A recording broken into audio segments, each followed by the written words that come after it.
And welcome to News Morning here on Newday on TV3. My name is Beatrice. Coming up in the next few minutes. United Nations General Assembly approves a landmark resolution declaring slavery and the transatlantic slave trade as one of the greatest injustices against humanity and calls for reparations. Also on the program, Ghana's new climate atlas empowers engineers, farmers and policymakers to plan for the next 25 years amid rising temperatures, erratic rainfall and sea level threats. Much later on the program, Minister for Agriculture Eric Opoku says the government has allocated resources to West Africa Center for Crop Improvement to develop improved tomato variety to boost local production.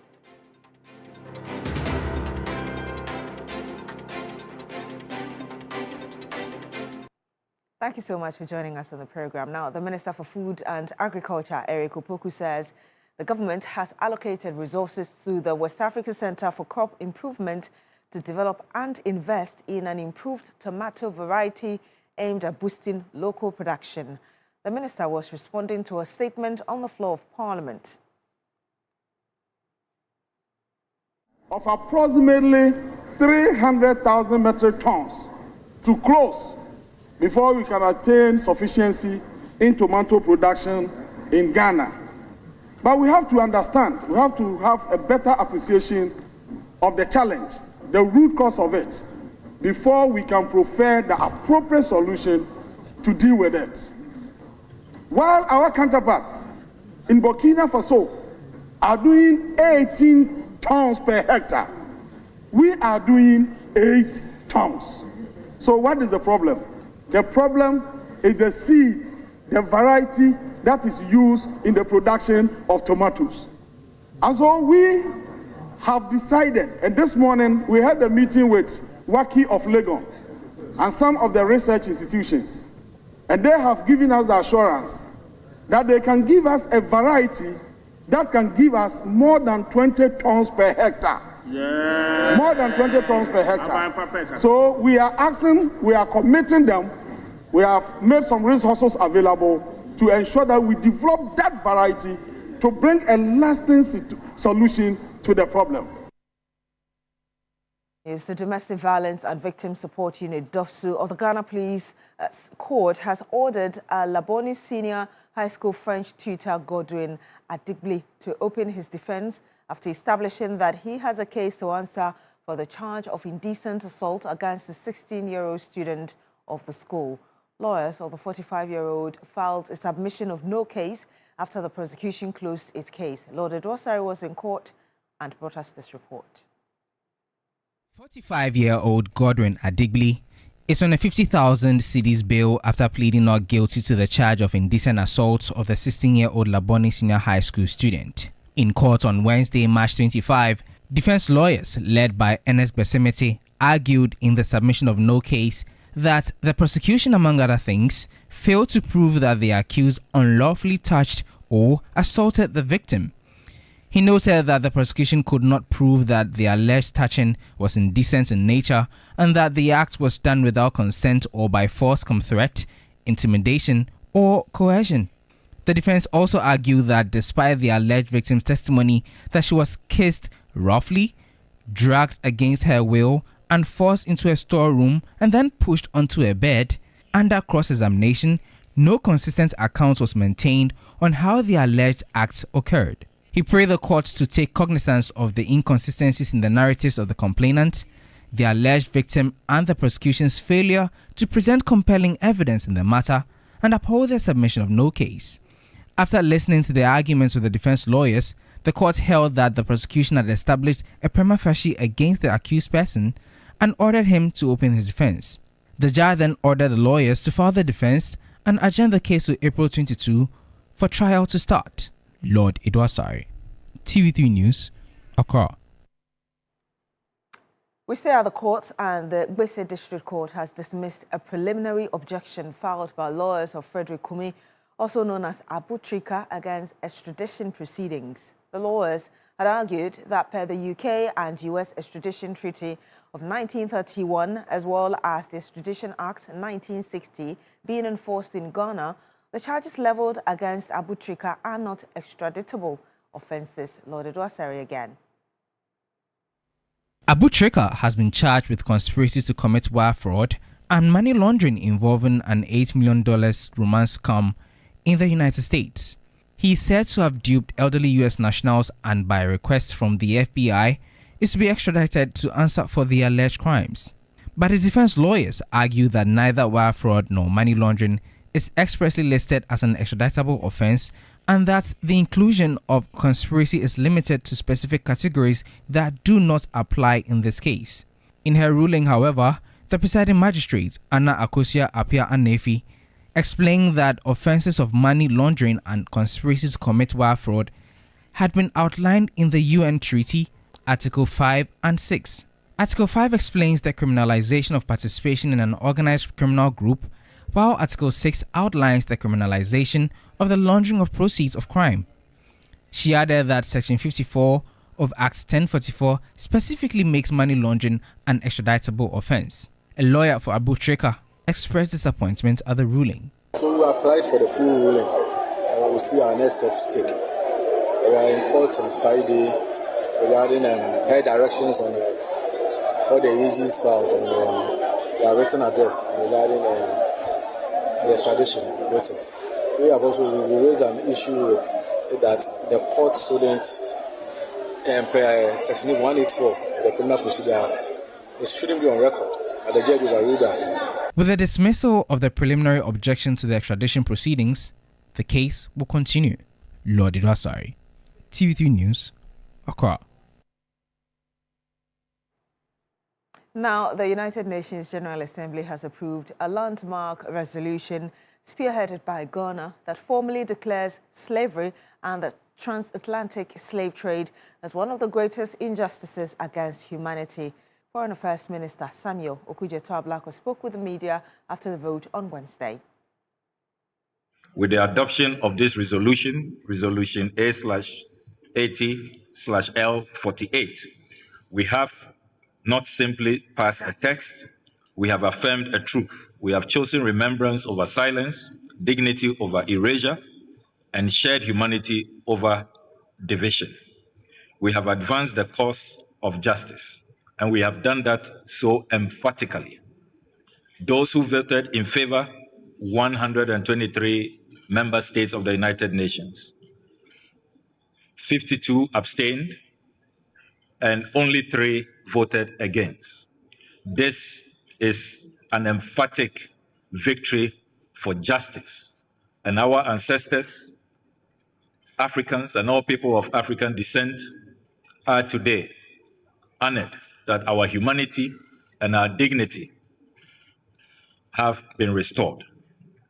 Let me, on behalf of the African Group, express our profound appreciation to all member states who supported this resolution.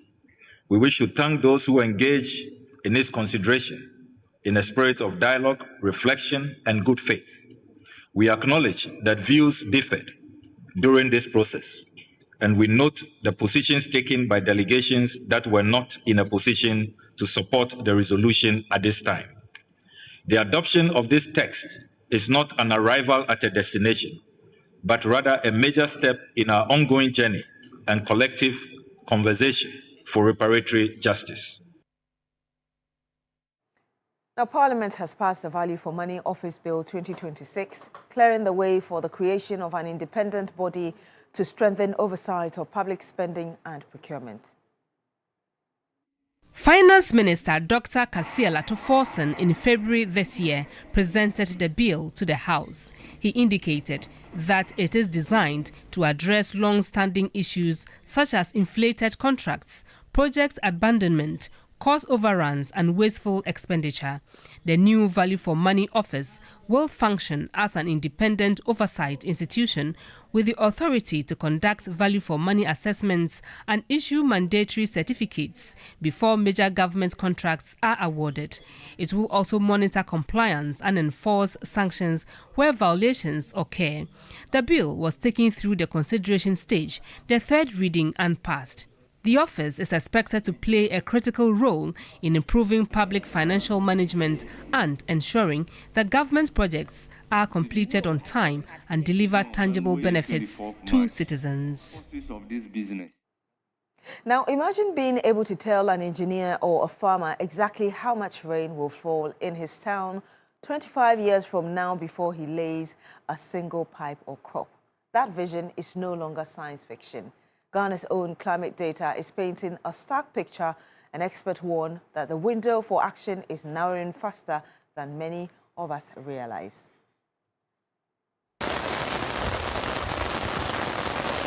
We have all felt it. The rains that arrived too early then vanished when the crops needed them most. The sudden storms that turned streets into rivers. The coastal communities watching the sea inch closer every year. For decades, Ghanaians have been witnessing these changes. Now, for the first time, the nation has a tool that maps them and looks a century ahead. The Atlas tracks 3 critical parameters: temperature, rainfall, and sea level rise, and it does not paint a comfortable picture. Ghana's own State of Climate report released just weeks ago confirmed that 2024 was the hottest year on record in the country's last 30-year analysis. 2025 came in as the second hottest. The trend is unmistakable.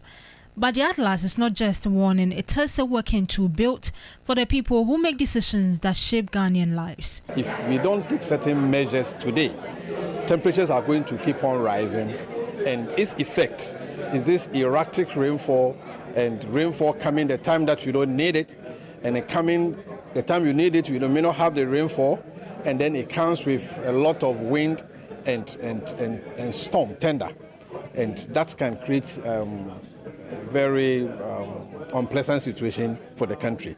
Think of a district engineer sitting at his desk with a drainage project in front of him.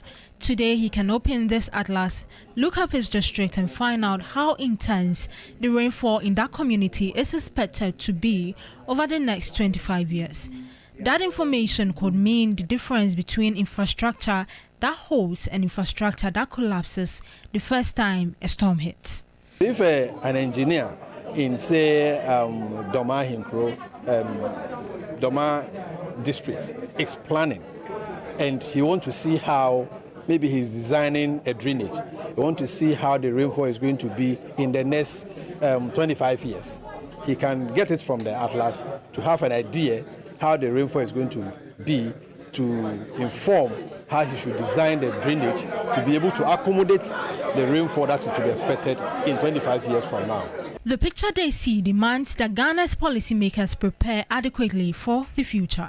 So what we seek this climate atlas to do is to inform decision, to inform policy, so that policymakers will be guided by this information in planning, by planning and helping us to be able to adapt to the changes that we are anticipating, helping us to be able to design our infrastructure and take decisions that will make us survive when we get to or when the climate extreme event hits the country. Ghana is not the author of this crisis, but Ghana will feel its weight in its harvest, its dwindling coastlines, its cities, and its most vulnerable communities. The only question left is whether the decisions that follow will be bold enough to match what the data is asking of us. That's all for News Morning here on New Day on TV3. My name is Beatrice Sedu. Thank you very much for joining us on the program. Do continue with us on New Day.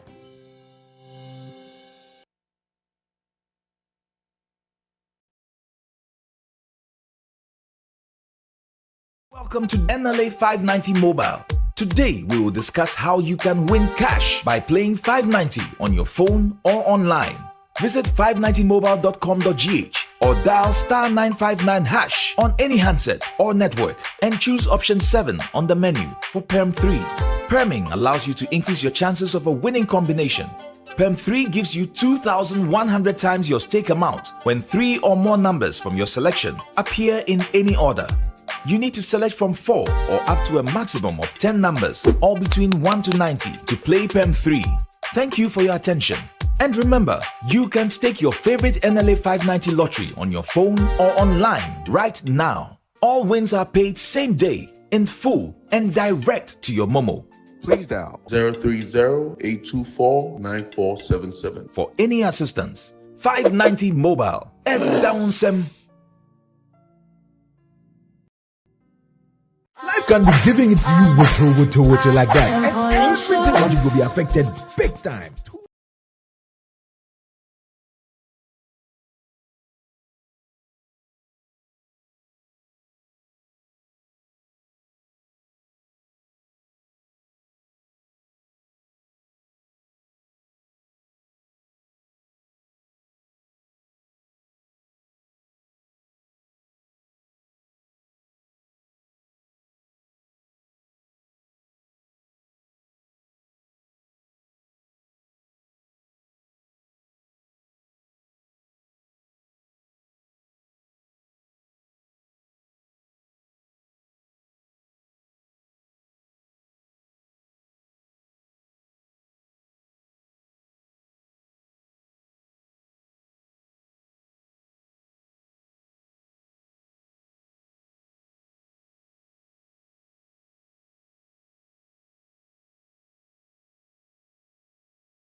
Are you a good dancer? I think you do well.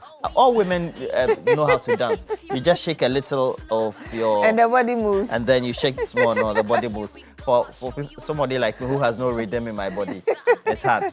Without the skills and the dancing moves, it's a bit difficult. But you try, I know you try. Randa Shal lives just around here, says I should tell you good morning. Thank you, good morning, you're looking Randa splendid, Shal. very Thank beautiful. you so much. I just love the combination. Chic, very chic. Yes, it's by Chic by Siva. Oh, okay, great. Yes, great. yeah. She's a top act. Yeah. All right. So, what are you doing for? Yes, I'm the sure. segment, big issues this morning. I'm sure you're aware that Parliament has passed what the Finance Minister, Dr. Kasia Latoforsen, presented to it, which is the value for money office bill to boost accountability, really, and deal with some of the spendings that they criticized when they were in opposition, and ensure that there's a bit more stronger supervision, as it were, when it comes to government spending.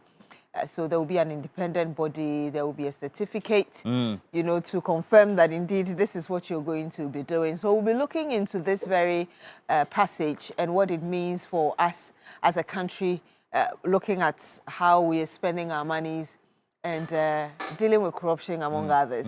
And of course, yesterday, the biggest internationally for us, what the president submitted to the motion UN. For reparation, yes. Because of the transatlantic slave trade, and then the votes that were counted. Massive win for Ghana, yes. So we'll be looking into that as well. On social media, people have been, you know, chastising Israel particularly, yes. and then a number of the countries that abstained because directly within their history either had been oppressed, or those countries also that had agreed that they played negative roles in the transatlantic slave trade, also abstaining as well, the top European countries or the Western countries. So it's raised a lot of issues. And so kudos to President John Dramani Mahama and his team. Yes. And then I got the realization over the last 12 hours, the former president, Nana Akufo-Addo, also saying had begun the conversation as well. Okay. And so also kudos to him as well. So you find that, so we have presidents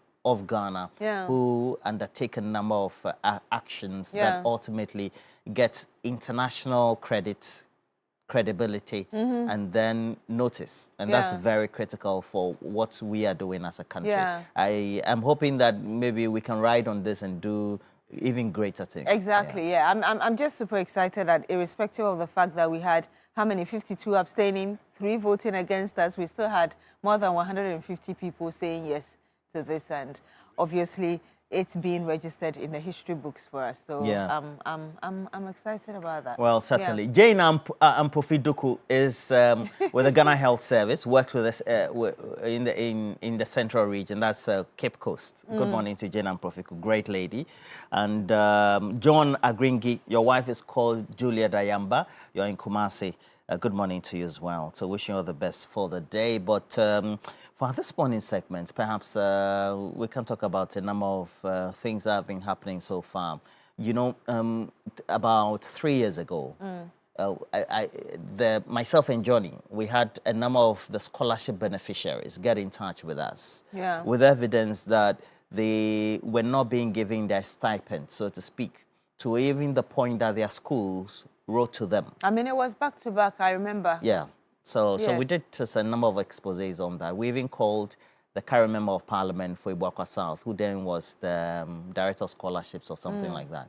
Yeah. And Kinsley, it's called Kinsley. Yeah, Kinsley. So we tried to have a conversation. He said the money hadn't been paid, etc. And apparently since 2020, the backlog of payment, that the balances that need to be paid to these students, the beneficiaries, racked up to the tune of over 30 million. Is it pounds also, or dollars? Yeah. That's a lot of money. Yes. I mean, I remember... 32 million pounds. I remember... And so these are inherited debts, so to speak. I mean, of course, that the government is a clear. continuum, so you inherit all the liabilities and assets as well. But, I mean, it just talks about how we treat scholarship beneficiaries on the books of government of Ghana. I mean, I'm not surprised that we're getting this amount, because for mums who would hear, the students will call you, send you voice notes, how frustrated they were. Some of them threatened they could be deported and all of those things. So, yeah, I'm not surprised about the amount, but yes, we can talk about it. Well, certainly. And so what do you make of the scholarship beneficiaries also having this backlog? We have a man, Christian Yale, who is in the UK, and also got wind of this, had been interacting with a number of the beneficiaries as well. And so Shadrach Abe, our lead producer, has great insight into this as well. So we're going to bring this to light. And then how do you think that as a country we need to treat our own scholarship beneficiaries? Currently, over the last 12 months, the Scholarship Secretariat made a decision. They were not going to give out foreign scholarships on the books or financed by GOG, that's the government of Ghana. But we have other foreign scholarships, those that are sponsored by the international community or multilateral partners, also being distributed by the Scholarship Secretariat. So we'll do that up next. Stay with us. We'll be right back.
And you're still here on Newday on TV3. We were talking about the challenges with the scholarship of Ghana's students outside of the country.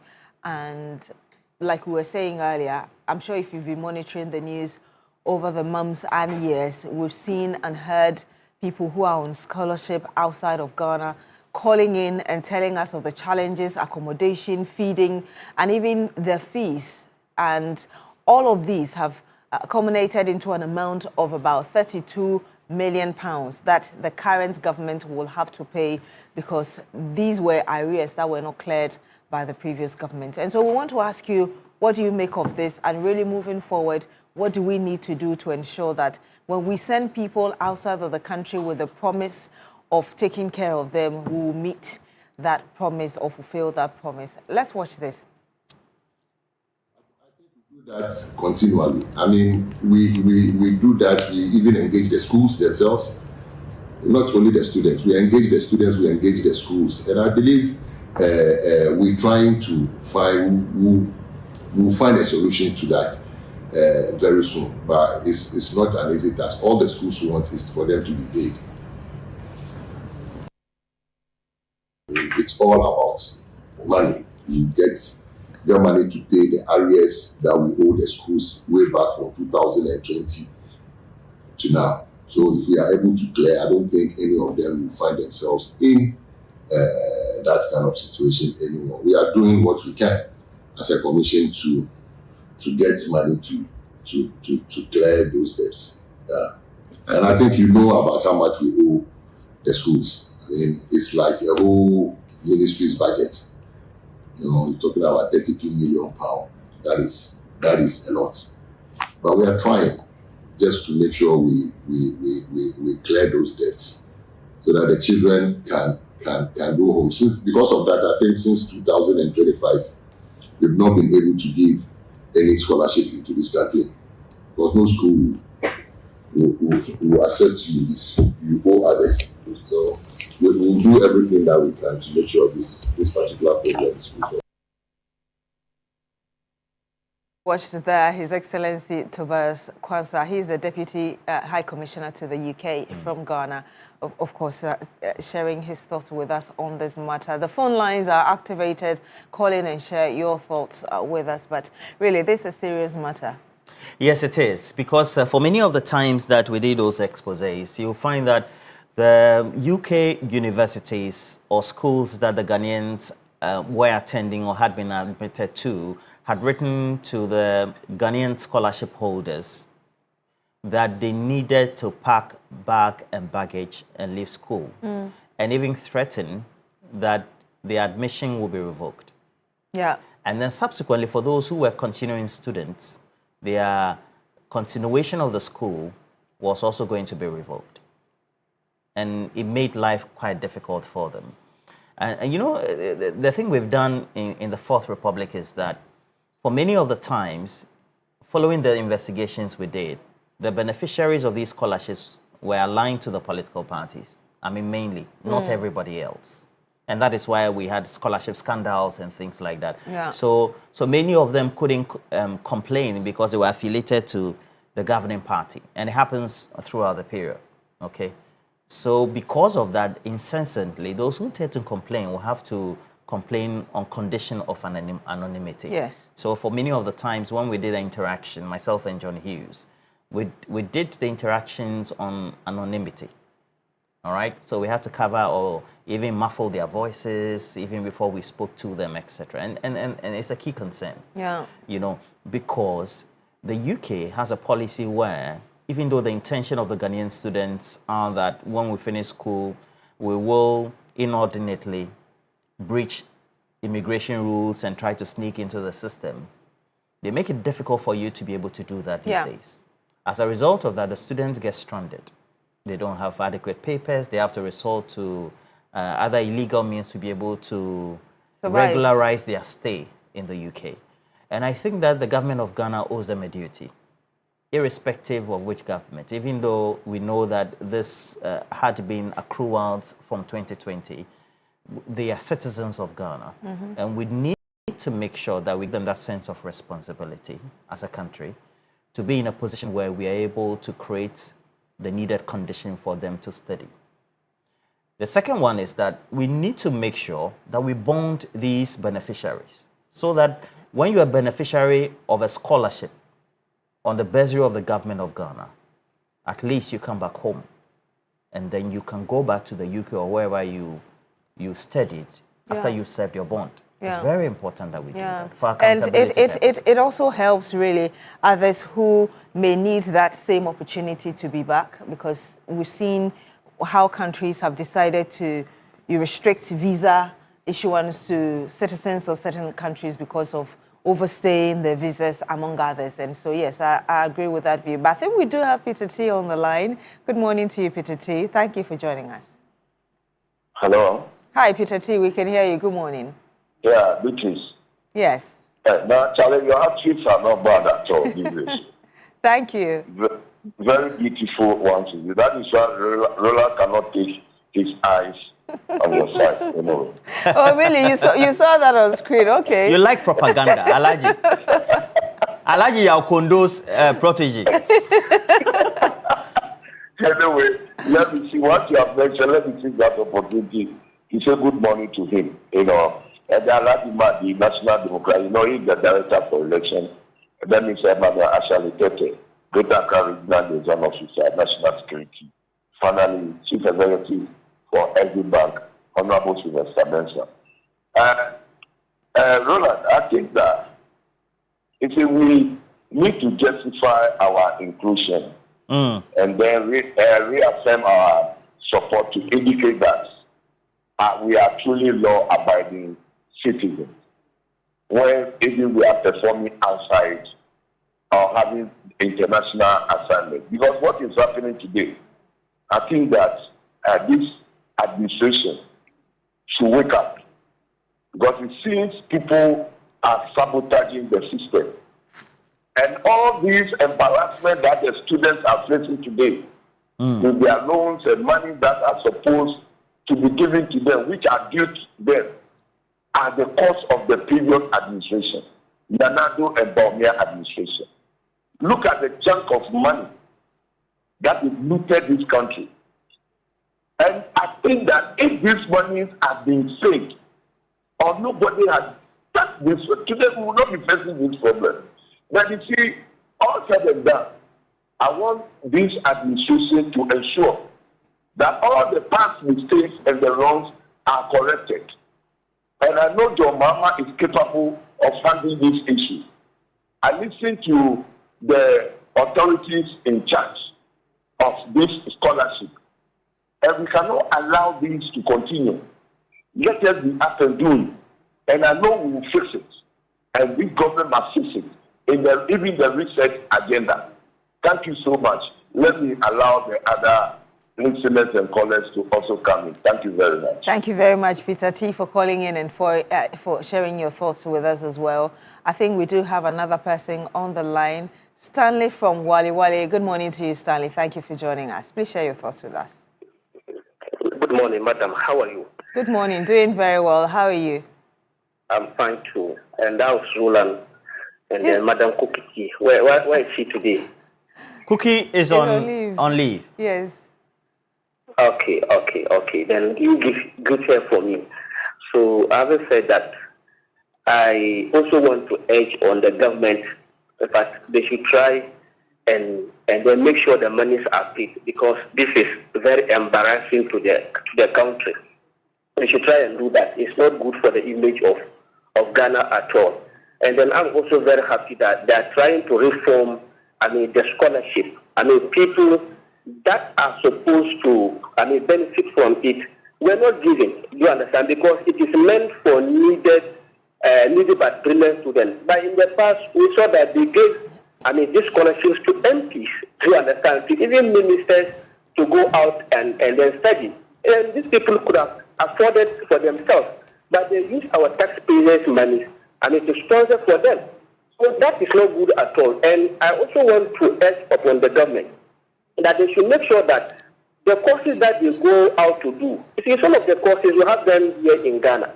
Okay, you can talk of the MBAs, the business courses, human resources, accounting and all that. We have these courses in this country. So why are they paying huge sums of money for people to go out there and then do the same things? Then they come and say that, they don't have employment. And then some of them even return at all. So I don't think we should continue to be using our money in that way. And then finally, I just want to also thank His Excellency, our President, and then the Africans for what they did yesterday. In fact, they made us very, very, very proud at the international level. You understand? But I'm very surprised about the three countries that did not support our motion. That is America, and then Israel. And then if you look at the excuses that America gave, they're very flimsy. Because you Americans supported Israel when they were also seeking fame from Germany. Through the Holocaust, survivors. Israel lied that they killed about 6 million, Jews, European Jews in Germany and all that. So America supported them. Because of that, they gave reparation or indemnities to Israel, amounting to almost $19 million. You understand? Meanwhile, these people were ghosts. They didn't kill anybody. But America supported them.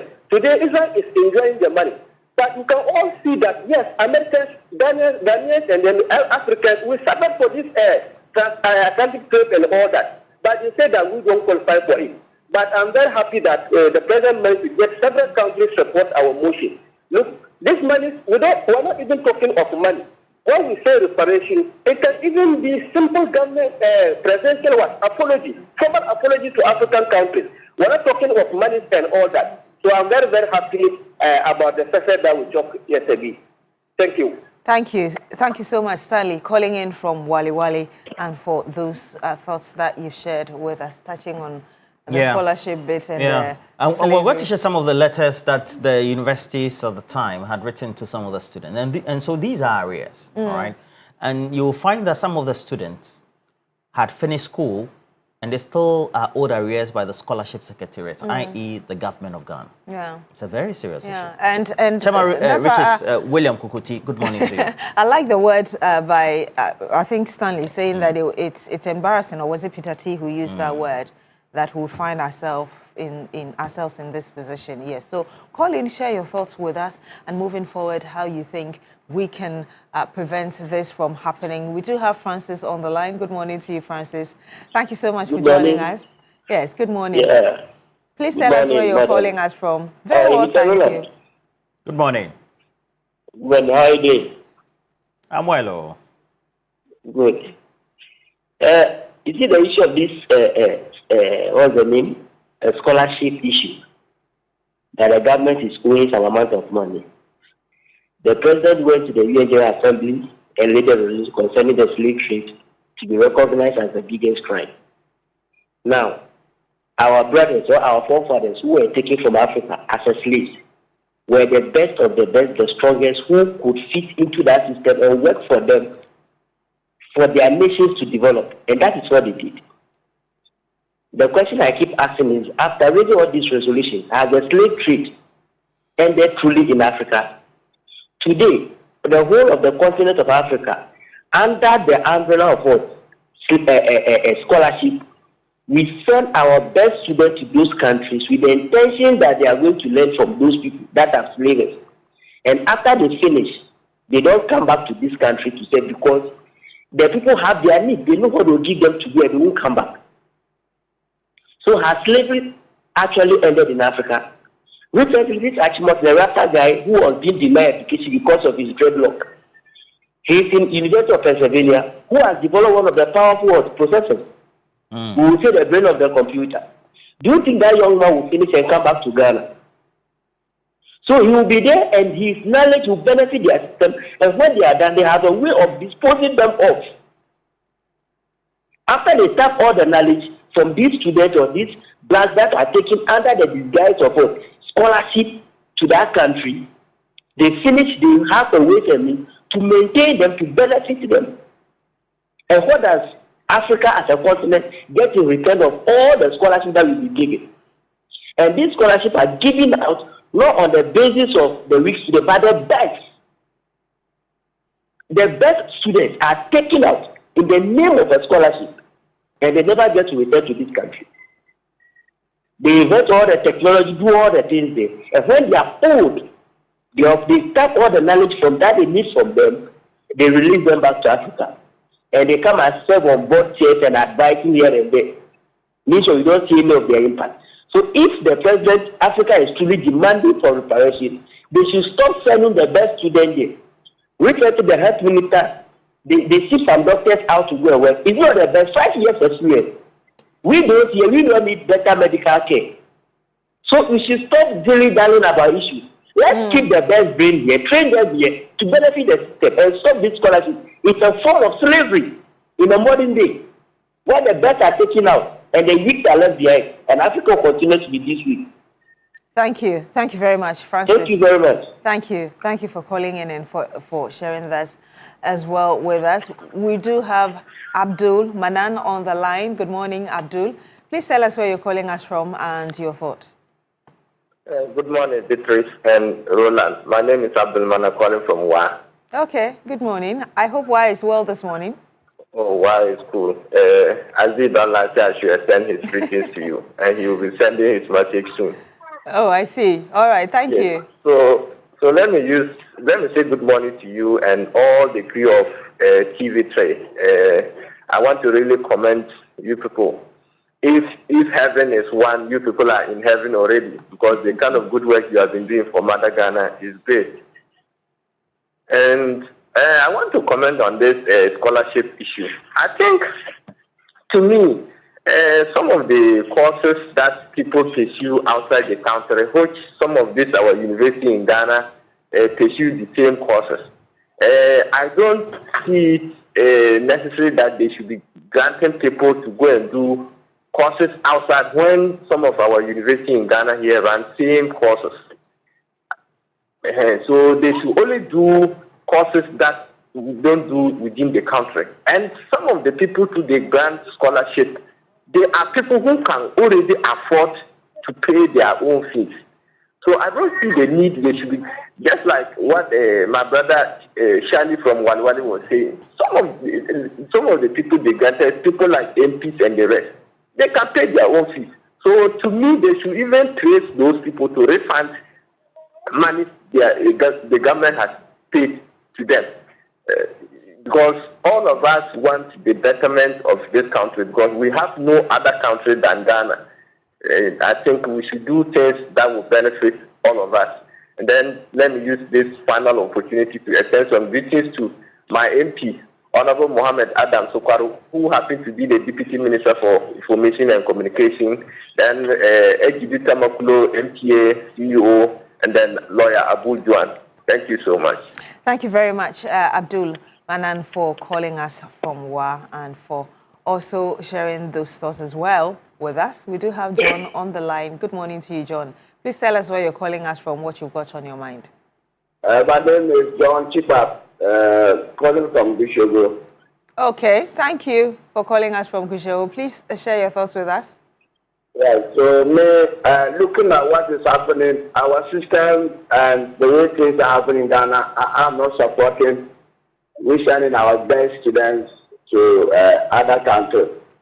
It's not something that is helpful, because we have to also invest in our people and make sure that as we are training them, they remain and help us. I also think that it's a modern way of slavery, and this will not help us. We keep on training people, and that's why we see a lot of our nurses and doctors. Also, when we are training many of them, we don't get a job, and a lot of things are happening. So we need to keep the best in Ghana. So I think that I don't support us sending our people outside. So this is the little I will have. Thank you very much. Thank you very much as well for calling in and for your thoughts as well. Roland. So we have a couple of messages, so we'll quickly read them. It's very important that this one is coming from Yabuatin, who says that this is where we are, where scholarships have been inherited from a previous government. So the government of Ghana needs to make sure it meets its liabilities to these institutions and individuals. And Kwesi Benta in the US, good morning to you. He's in Albany, New York. He's watching us and says, so why is that the previous administration failed to pay for those scholarships to the individuals and the schools? £32 million. Even those students... okay.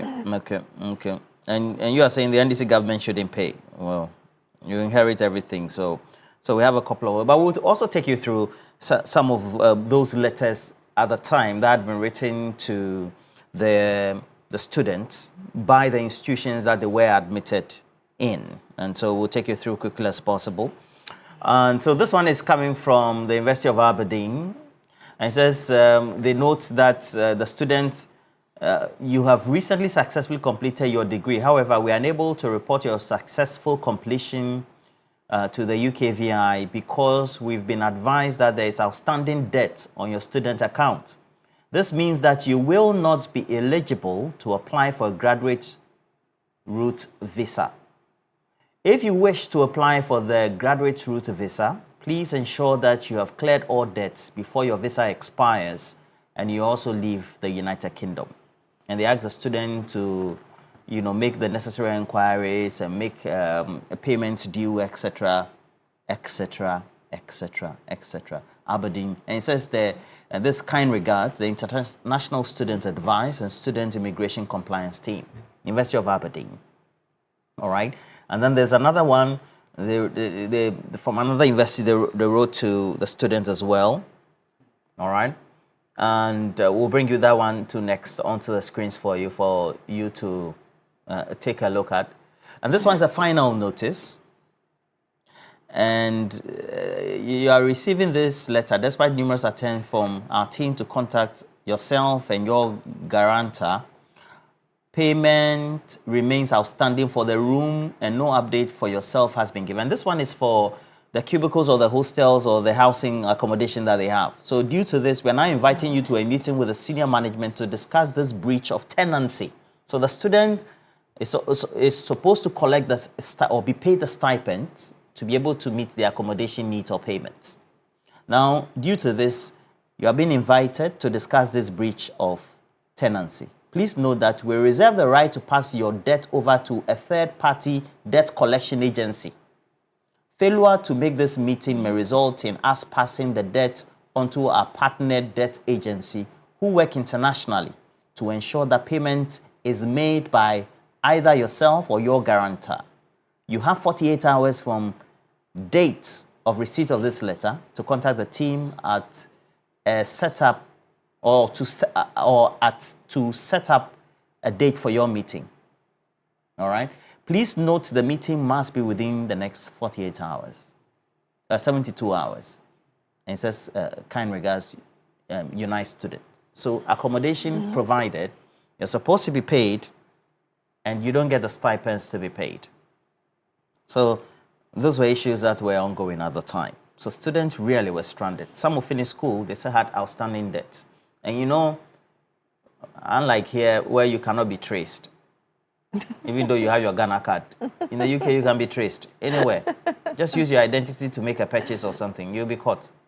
If you owe a debt, let's say to a bank, you collected some facility or some credit somewhere, you have to pay. If you come back to Ghana or you go to Tanzania, if you go back to UK, your name will pop up again. You owe so and so institution. You see. So there are a number of you sending us messages from Fakakiwa says, my regards to Alhaji Al-Hassan. He said the previous NPP government has really done a lot of disservice to Ghanaian students on scholarship abroad. It was an open secret that the government appointees were beneficiaries. From Mr. Stephen Penwa, also says, good morning, Papa Roll and Beatrice. The real length of the frog is known when it is dead. The $97 million cathedral money and the $500 million SML deal could have settled all the scholarship fees worldwide. And then that's from Mr. Stephen Penn.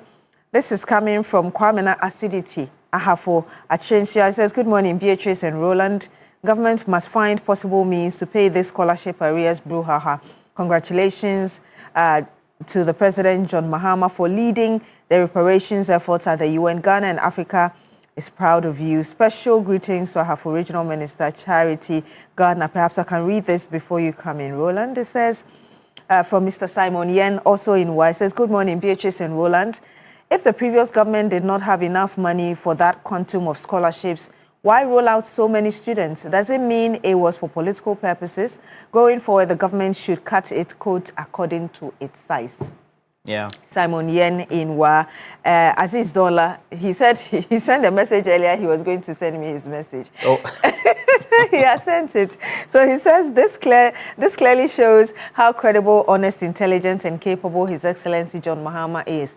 Putting Ghana in the international spotlight has made us proud as a nation. The Nkrumah in him has become unstoppable, unique, and inspiring. And I think he's talking about the motion that we filed at the UN. Yes. Thank you very much, Aziz Donla, for sending your message.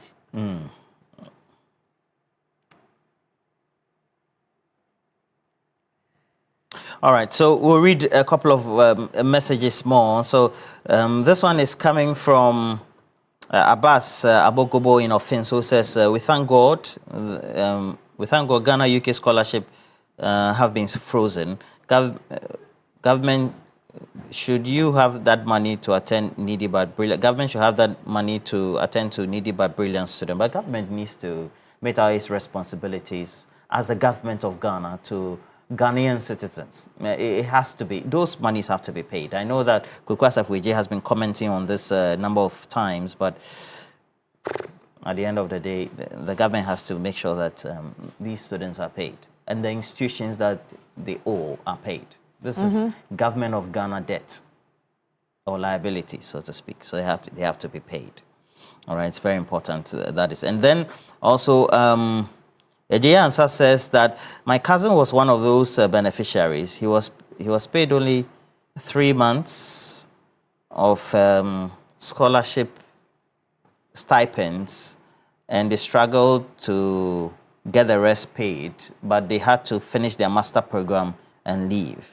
I haven't asked him what has become of the stipend, whether he has collected them or not. But at the time, life was a bit difficult for them. I hope that the government is able to pay these institutions and the students to enable them go to school. At the end of the day, they are Ghanaians, and they contribute to the welfare of Ghanaians, whether in Ghana or the diaspora. Remember, diasporans contribute a lot of money in remittances to the Ghanaian economy. So even if they took government scholarship and they stayed over in the Western countries, they still contribute significantly to the Ghanaian economy in many ways than we can think about. You're right on that. Yeah. All right. Well, thank you for sending in your messages and for calling in as well. You're still here on New Day on TV3. When we come back, we'll bring in the big issue and some more. Do stay with us.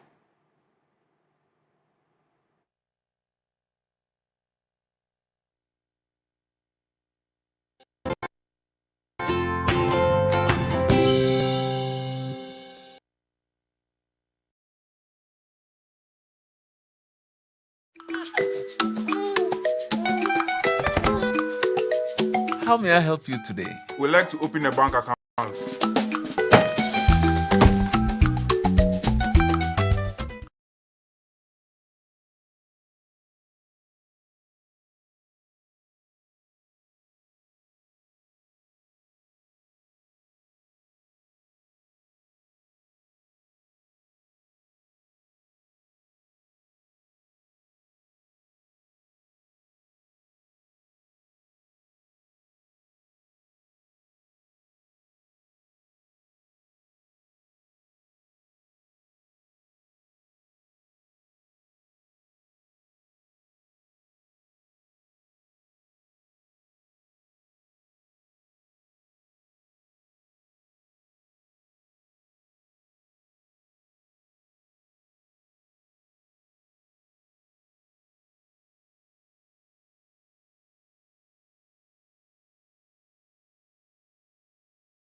Welcome to The Big Issue.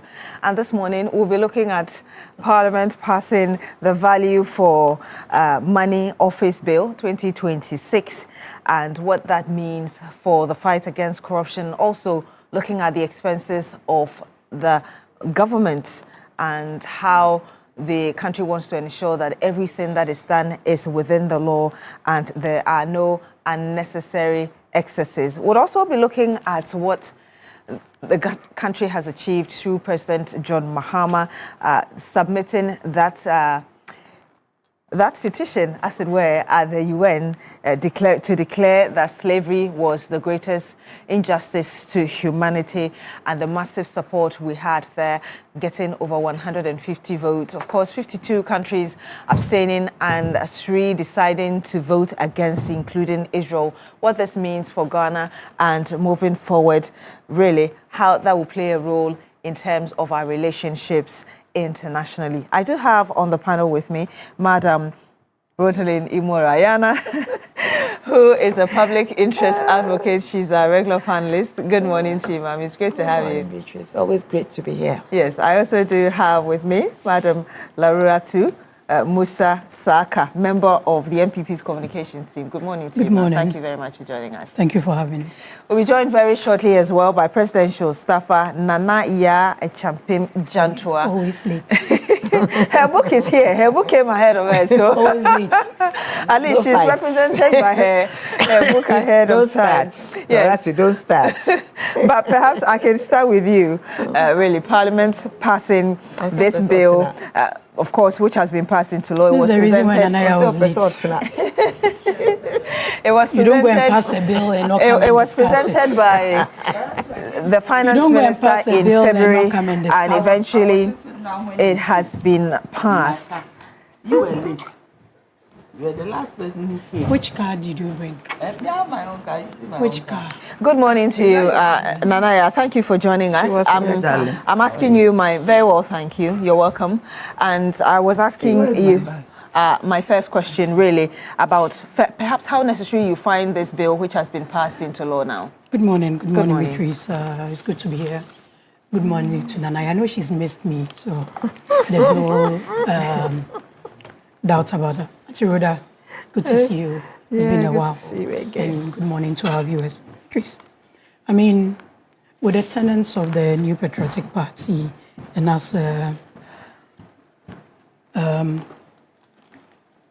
party that made up the government that has just been out in less than a year, one of the strong pillars or one of the things that former President Akufo-Addo and his team really pushed was the fight against corruption. With the setting up of the Office of the Special Prosecutor, the passing of the Witness Protection Act, and all those other things that can make, that can strengthen the institutions of institutions that fight corruption. So putting together an institution that's supposed to have oversight and also ensure that our contracting regime is done efficiently and effectively, ideally shouldn't be something that anyone should have qualms with. But when you also look at it from the angle of setting up an office, that becomes a bit problematic because we have existing institutions. And when you go back to the conversation and the issues that the NDC then in opposition raised when it came to the setting up of the Office of the Special Prosecutor, and now coming into power and trying to set up another office, another bureaucratic level of making sure that things are done right. Value for money audits is not new to our contracting or projects regime. It's always been with us. The PPA has had its act amended a couple of times to suit the situation and the happenings and block loopholes. The Parliament of Ghana has that oversight to make sure that some of these things are done and done well. especially when the funding from that, for whatever contract or whatever project it is part of the budget that is approved by Parliament. So value for money, ensuring that things are done for right, but putting together a whole office that comes with its own cost component is something that we really need to look at and look at properly. The PPA does this. We've been having conversations around the Act. The Auditor General's office is there. For some of these things, because of some of these happenings, that is what led also to the creation of the Internal Audit Agency. So we have the Internal Audit Agency, we have the Auditor General's office, we have the PPA. So if we can strengthen these institutions to ensure, and these are their mandates, the Auditor General's office can do special audits. There have been a couple of them that have been done. Unfortunately, even on the side of the citizenry, there's the RTI Act that makes it easy for citizens or civil society to get access to Do I information. hear you say that you think the establishment, as it were, because this law which has been, the bill which has been passed into law would lead to the establishment of an independent body, as it were. Do I hear you indirectly? That's the explanation, yes. Do I hear you indirectly say that you don't think that it's I don't perhaps think that necessary? office of setting up a whole office, having a whole new bureaucratic level, I don't think. And that's you had the finance.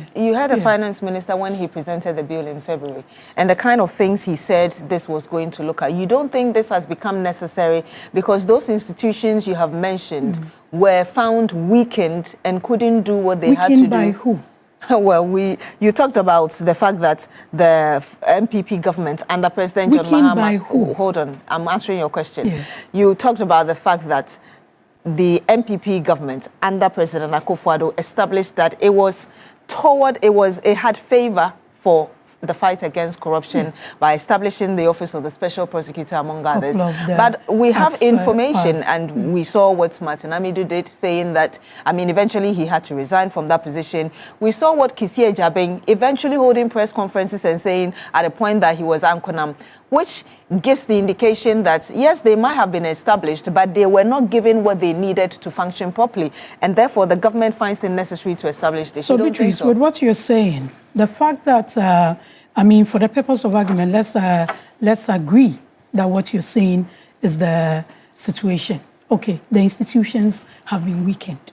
So the solution is to set up another institution that will equally be controlled by the executive. Is that what is going to solve the situation? Those institutions have acts backing them, have their mandates clearly stipulated in law, passed by the Parliament of Ghana. So why not strengthen the institutions? Let's agree without admitting, for the purposes of this discussion, that they are weakened. They can be strengthened. And let's even assume without admitting that the New Patriotic Party administration weakened all the anti-graft agencies in this country. So the government that promised us a reset, the government that promised us to come and fix it, their quick fix is to form another bureaucratic level. Is that what you're saying? I never said that. I was asking you a question. I'm asking. I said, is that what you're saying? Because that was the premise of the argument you're making. Because the indication you gave earlier... We should set up... I never said that. The indication, I just answered your question by you are saying that we have PPA, we have all of that. Yes. But we've seen contracts, SML, National Cathedral, among others, that went without, bypassing PPA and all of that. And I'm saying that you're saying all these things are there.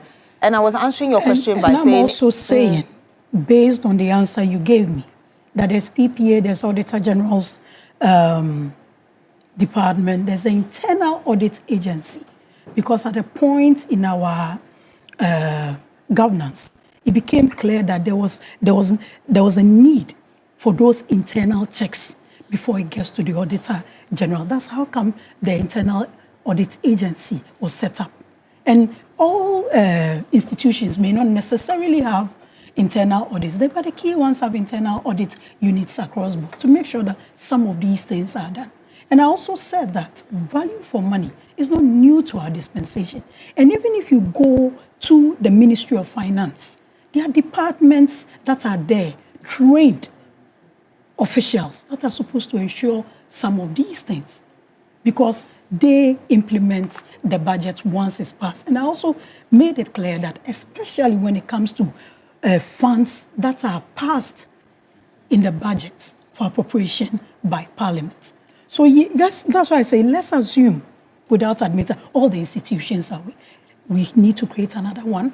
You're talking about how is this new office that will obviously have a head appointed by the executive, technically, solve this. So we think anything that is geared towards dealing with corruption and graft and all those issues that have been derailing us and derailing our development as a country must be supported. But the approach is what we need to take a critical look at. Because if the resources that's going to be used, look, there's everything that you choose to do. You may have your own justification for it, but the practical nature of it is what we should have. Is this approach the best? Couldn't this funding or whatever will be channeled to this office be used to strengthen? One of the key things that we need to strengthen in this country is our M&E processes, monitoring and evaluation processes. The other thing is also all of us, be citizens, the people who work in our public institutions. Yes, the politician or the head always takes the blame, right? That's the weakest link. But beyond the politician, beyond the head, who probably appointed by the politician, the other people along the value chain. Is there a reason? How are we insisting that some of these things are done? That's why I always maintain that the policy of see something, say something shouldn't just end with just security matters. We all use these institutions.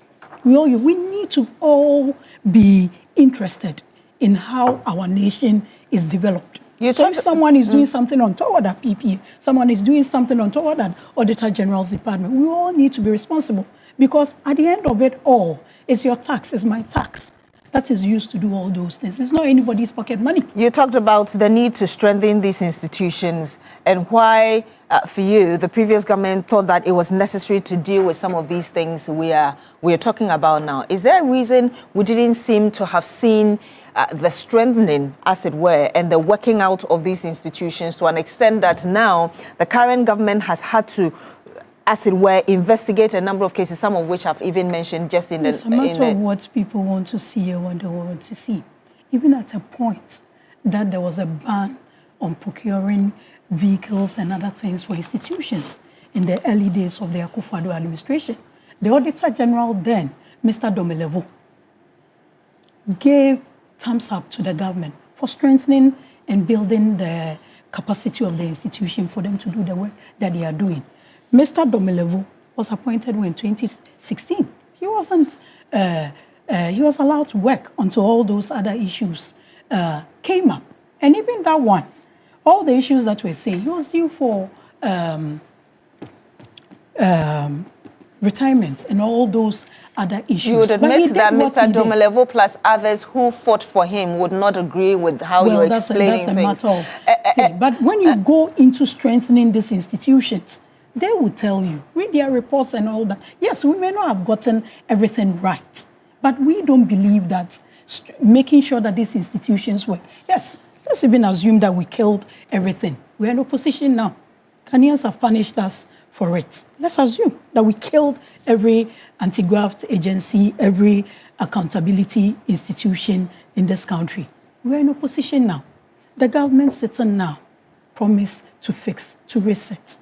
Is the reset creating another bureaucratic body? That's the question that we need to Let me ask you this before I go to Nanaya Ajantua. You say, when I said that to an extent that some issues are currently being investigated, you said it's a matter of what people want to see and say. So you're saying that, for instance, the press conference by Kisie Jabin, the special prosecutor, that SML, Ghana paid 1.4 million Ghana cedis to this company without any proper work being done, and also how much has been spent, as we see in the audit report that was submitted on the National Cathedral alone, $97 million. All of these is a matter of what somebody wants to see and say. Beatrice, you mentioned that they're under investigations, right? We don't live in a jungle. There are rules and regulations. It's under investigations. And we've maintained that if anybody is found or has shortchanged this country, they must be dealt with as it ought to be. But what did you say? It's under investigations. Has anything been proven? Has anybody been charged? If they've been charged, they have to say, they have to face the music. Well, the reason why I'll say is what people want to see. Prior to 2024 election, we heard all the accusations that the now Foreign Affairs Minister and people like him made. Few weeks into the administration, they went around taking up information and all that in the name of oral. We had a discussion about it. What has happened now? What did the Attorney General say? There's a lot of noise, no facts. But that doesn't erode the fact that we believe in accountability. And anyone who is found to have shortchanged this country must be dealt with as it ought to be. So once they are under investigation, you can't just assume that those people are guilty. Today, Fourth Estate is accusing the roads minister of, out of 107 contracts, giving 81, that amounts to 73 million out as sole sourcing. We know their stance. But you heard the response of the roads minister. He said it's. And you haven't heard the response of the people that are being investigated. No, in but the response of both the roads minister and the National Communications Officer for the NDC. We should swallow the explanation of the minister who Jemfi say that this information you're talking about is public knowledge. Everything that you need has been published. Plus, there are conditions where sole sourcing is allowed. You don't take those. Published where? The minister came and said he has awarded what? The Fourth Estate is talking about 107 contracts. The minister is now talking about 400 contracts and has this disingenuous way of trying to rope on completed projects. Government is a continuum. When you come and critical projects are there, you need to continue them. The accusation is that you've awarded 81 out of 107 contracts, sole sourcing. And we know they are and you've chosen to believe the accusation that they in the 2025, no, you think we should, the XYL administration officers didn't give explanations, but we still have pushed them for investigations. And you think that we should swallow the minister's explanation, hook, line, and sinker? Because now you can just appeal to people to trust you when you haven't put the evidence, proper evidence out there. Specific questions are being answered. You should answer the specific questions. And this needs to be investigated because we know their stance on it. Nobody is saying sole sourcing is a crime or unlawful. It's stipulated in our PPA Act. Nobody is saying that roads are critical. But you don't preach virtue and come and practice vice. And you don't point to yesterday and assume that it solves today's problems. So let's put the issues in perspective. We are all in this. And at the end of the day, it goes against those of us who decided to put ourselves in the political class to serve this country. The reality is, and like I said yesterday, with all due respect to the Nkrumahist parties, if they don't come together we are stuck with MPP and NDC for a very long time. And it must be something that also pushes us to do things the right way. The fact that it was done wrong yesterday doesn't mean you should justify it and do the same thing today. Nanaya, your thought? Good morning, everybody. Good morning. Good morning to your viewers. You know, hey, my auntie. Auntie, how are you? I'm fine. You don't miss me. I've missed you.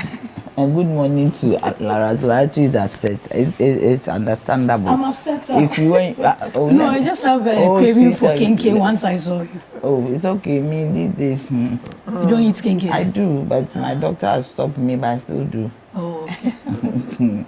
That one, I'm being stubborn. You see, you should understand when you lose an election like the way NPP lost the election, it is not a pleasant thing. So I don't be upset with her demeanor, the way she is talking. Listen, because you see, we are not talking about honorable Abu just sole sourcing, but the point is that sole sourcing is also a form of procurement practice. We have restrictive tendering, we have competitive tendering, international and local, and we have sole sourcing. So if anybody does sole sourcing, I don't think that the person has committed any crime. It depends on the exigencies of the time, depends on the kind of procurement you are doing. So for instance, if you have to construct a certain road, you take it to the competitive tendering, you realize that maybe the lowest person, that is the requirement, the person, the lowest bidder will win. But it's possible that lowest bidder cannot do the road. I always use an example at PURC. I remember when we were doing some pens for public education, when I was the director for PR and external affairs. We got the quotes.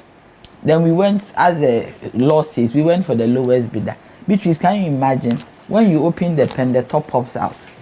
So when we took it out to do the public education, when we finished cleaning up, the pens were lying all over the place. Nobody took their pen away. But there was somebody else who quoted a higher price.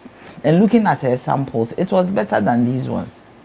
So if you look at the situation, for instance, we've been riddled with roads that are bad because you go through the process and choose the person with the lowest amount quoted, and the roads are not done properly.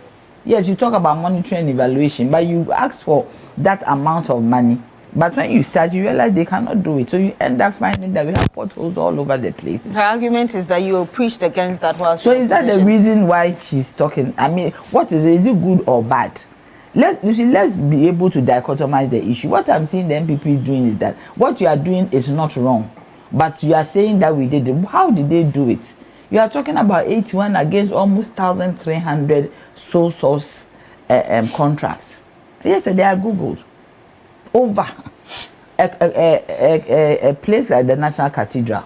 You sole source it to the architects, to the contractors, to everybody, and look at the amount that was involved. So I am saying that sole sourcing, we should not try to say that sole sourcing is a crime, because you see, when you establish crime within the sole sourcing arena, that maybe the minister did ABCD, and that there is crime, there is corruption, you can establish that.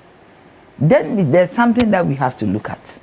But if somebody justifies why they did the sole sourcing, for me, you see, it is me or nobody should put government to what I'm coming to say.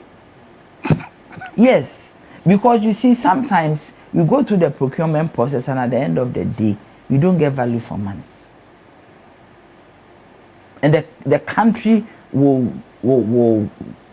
go through a process, give the contract to somebody, and you don't even get value for money. But if you don't get value for money, you should deal with those who were responsible through the chain. No, the person has quoted, I'm buying this phone. Somebody has quoted 2,000, another has quoted 1,000, another has quoted 600. You certainly go for the 600 No, one. that's not how it works. Why? It's lowest responsive bidder. But let her finish with her points, and then I'll come back to you. All of them are responsive. How would you know I'm responsive or not?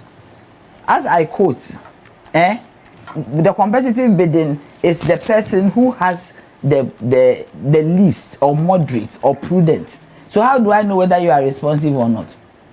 When you bring that one in at that point of us going through the documents, going through Garnet, going through whatever, How do I know whether you are responsive or not?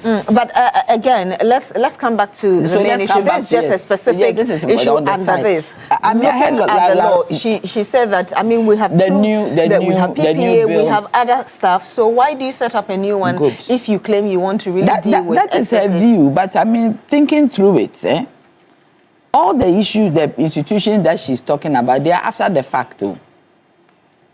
Audit service, they'll come to you, it's there. They said annually, they send reports. They come after the fact. Do you get me? I worked for public service in 27 years. The auditors will come at the end of the year. Even sometimes the beginning of the following year, which is the end of the financial year, to come and look at how you did your things. Audit service will come, you have an auditor and all that. This one, they will ensure, before even you go through your procurement, they will ensure that there's value for money. It even also include looking at all the procurement processes before it is even done. This project that you have, Laratu and Company, under the Ministry of Foreign Affairs, what you are going to procure, what kind of system do you use that will give us value for money? Are you going to use sole sourcing, competitive or restrictive tendering? As he said, responsive bidding. Who ensures that responsive bidding? That even if you quote a smaller figure, how are you going to do it?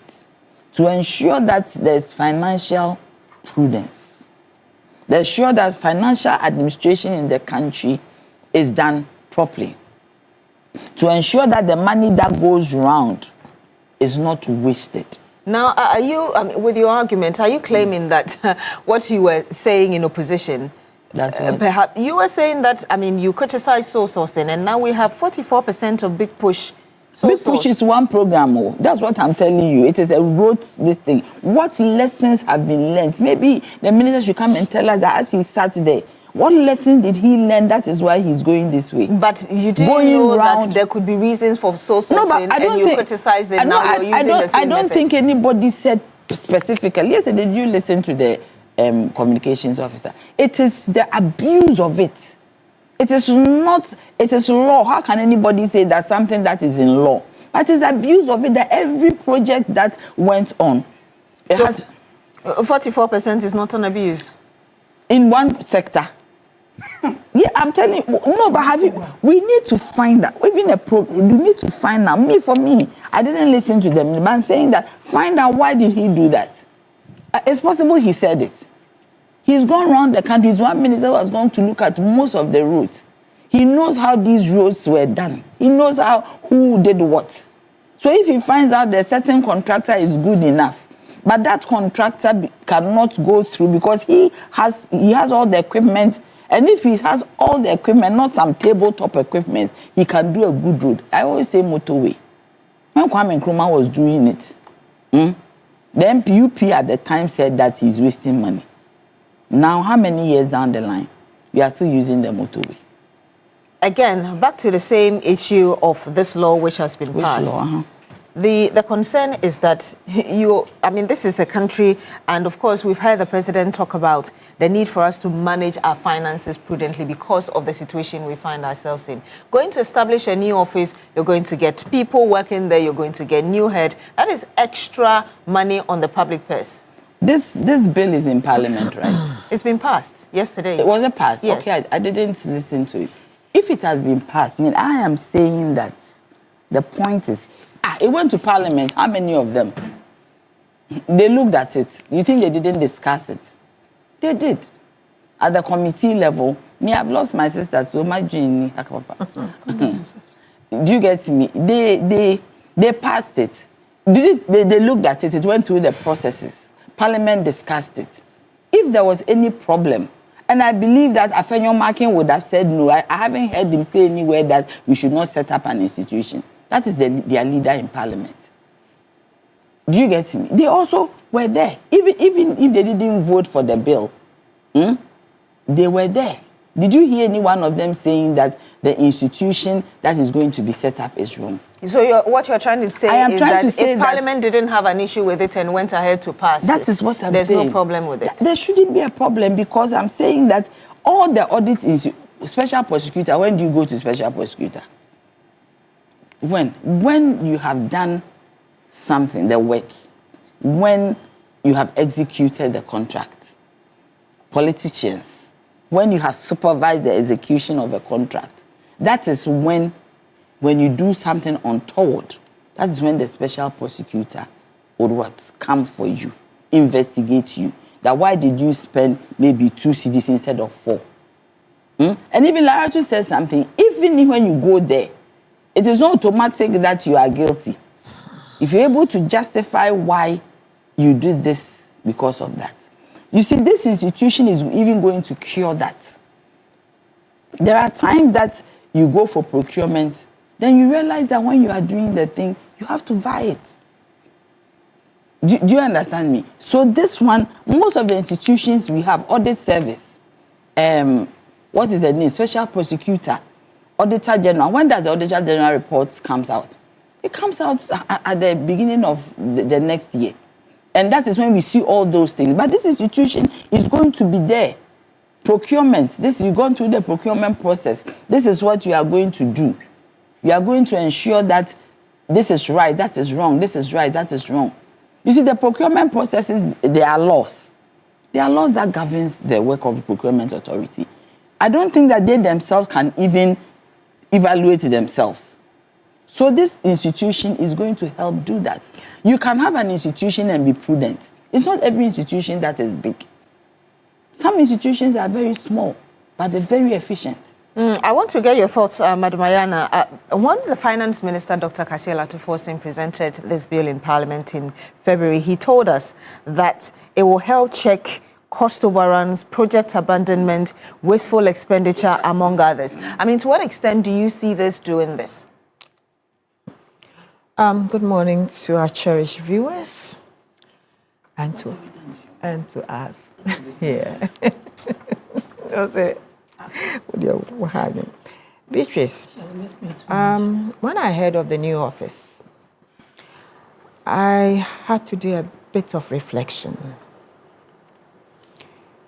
Because I remember that at one time, we had a Ghana Supply Commission, which was in charge of almost all government purchases in every form. They procured everything. They had to do with warehousing, they had to do with the shipping, they had to do everything. That was Ghana Supply Commission. So you'd say that was in the 60s, but I think it worked well for us. We didn't hear of the corrupt practices. It came down to the 80s somewhere. So around the 90s, 1993, yes, that is when it became Ghana Supply Limited, Commission Limited. So it became a limited liability company. It was doing the same work. So sometimes I sit and I was asking myself, why do we have Ghana Supply Commission? It is still in the system. It has not been taken off the system. Well, it's still around. It is around. And then we have PPA, Public Procurement Authority. Then we have the Auditor General also having oversight of other things. Then we have internal audits. All these have not worked for us. Now we have a special prosecutor's office. It's all to keep the same thing, corruption in the procurement of stuff. So why haven't they worked? That's the question. So we have to find out why these have not worked to the extent that we have to have a new office. So I'm asking, is it that we do not have the right caliber of people managing these facilities or the institutions, or it is just that we always want to add on to have a new, everybody comes with a new idea, so we put on a new idea. I'm looking at a situation where it is that government procurements, it's always different. Why is it that an ordinary bucket costs maybe 25 cedis? in the open market. When it comes to government procurement, it costs 100 cedis. What goes into that? And does it work for us as a country? So I think that this whole value for money thing, I don't know if we really needed a new office. I think that probably we should have looked at all these other agencies and found out why they are not working. Because it is people who run those offices. So is it that we politicize these offices? And to what extent will this new office also be politicized? You've been in the system for some time. In your opinion, what do you think is the problem? Which is why we keep adding on. Politicization of offices and the acceptance that doesn't come with it. Because when one political party sets up an office, the other political party comes back and feels that it's not good enough. Because there was no reason for us to take off the Ghana Supply Commission, which had worked well for some time. We didn't hear of all these things. So how come, years as we continue going as a country, we continue opening new offices that are not working? So I think that probably what we have to do is bring all these offices into one, all these institutions into one big body, but just have sub-directorates. And also, that, you see, that then cures that corruption bit. Because if MMDAs, DCAs, and all these other state institutions, if they can procure from a central unit, there will be no reason why we will have different standards in all other establishments. So what we are lacking, part of it, is standards. Why is it that we continue to compare 1 kilometer of road in Ghana, and then we say, oh, it looks like it's cheaper in South Africa? Why? Because we don't have any standards. You understand? Even though it might not be the same, because situations are different. Even soil contents, so the quality of the soil is different. The topography of the area is different. You understand? But then, as a country, we ought to have those standards to know that Ghana does 1 kilometer of road at this cost. When it's transparent, we are all happy. That's the way I see it. I was looking at the roads ministry and Agboja's case, and I said, okay, this big push and the roads that are going to be done, I remember quite well that he was asked how it was going to be possible to have that road, the expressway, finished in time. And he said that they were going to divide it into lots. And we have about 3 contractors coming in to each lot. So sole sourcing. If you want to have something done very quickly, sole sourcing is the one way you have to go. And the expertise if the person has it. And the expertise and whatever goes with it. So you do sole sourcing. Sometimes it is not the sole sourcing. It is the fact that people feel that you didn't get value for money. But in all the discussions we've had, I have not heard anyone say that Agboja's sole sourcing had something of corruption or corrupt practices in it. So was it just the fact that because it went through sole sourcing, it's bad? But we didn't hear that there was any corrupt element within it. That for me, at least, is a plus. But looking at it again, I ask myself, so if the new finance minister's new office is going to curb corrupt practices, abandonment of projects or uncompleted projects, and also accountability and the likes of it, do we need a new office? What would be the job of the PPA? What would the PPA be doing? Because most government state contracts are going to be looked at, or this office is going to have oversight responsibilities for all state projects. practically. So what will PPA be doing? That is one thing that we have to be asking ourselves, because we don't want duplication of institutions, which comes with costs, which we don't have the money right now to do. So I think that maybe what government has to do now is to put all these institutions together into one big pot, and then we'll get it to work. That way, maybe it might work. But as to whether the next government will not also bring another office is something that we cannot foresee, or kind of like think that it's not possible. Your question is whether or not people who are criticizing the current decision to sole source some of the projects is if they found any corrupt practice. Yeah. But those who are asking these questions and criticizing the current move are saying that you were shouting in opposition that it is bad. Is it that you didn't know? You didn't know that, and when I say you, I'm not referring to you personally. I know. You didn't know that there could be circumstances under which sole sourcing could be done, like under Section 40? I think that I think that the other bit of the sole sourcing that I just said is that previously, sole sourcing came up with figures that people thought was not right. Yes. I am still waiting for Agboja to come out with figures and for people to contest those figures. Yes. You understand? I'm still waiting for Agboja to come out with the figures, and let's see people protesting on those figures. But until then, I don't think that sole sourcing is so bad. But the value for money office is one office that we have to think through, and probably rope in the other agencies. And then also, I'm glad that it went through Parliament. It wasn't just like one of those offices that just come up. As Ghanaians, we will have to learn to work with each other. NDC, MPP, CPP, whatever. It doesn't mean that if a government comes into office and sets up an office, you also come and put another one. No, it shouldn't be the case.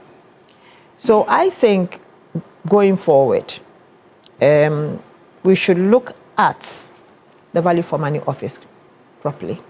Take a critical look at it and see if it's going to actually serve its purpose. Because at the end of the day, it is this government that is going to appoint people. There are people that are supposed to be trustworthy, people that are supposed to be professional, people that are supposed to be very efficient in what they do.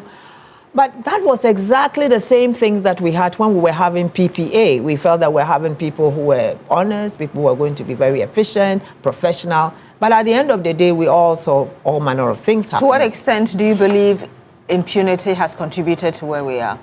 A lot.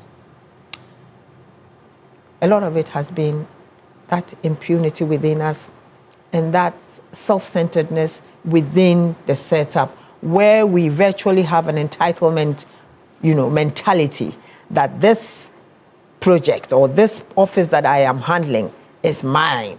It's my party that is in power. I have all the power to do what I want to do. And therefore, when we get to those offices, we put aside the very things that we have sworn to do and do what we think will propagate our party's interest. And that is where I am having the problem. Will this office be another office where in the future we are going to have people come out and propagate a party interest because they'll be thinking that this office propagated another party's interest? I'm coming back to you, Madam Lara, too, because again, the information about this office, if I could just read that to you, it says it will function as an independent oversight institution with the authority to conduct value for money assessment and issue mandatory certificates before major government contracts are awarded. It will also monitor compliance and enforce sanctions where violations occur. How do you expect this to function in the midst of the information we've been given about all it? the other institutions we mentioned, they are independent, are they not? Or should I say they are supposed to be independent? Right. And I agree with Auntie Rhoda on the impunity bit. Some people take authority too far sometimes.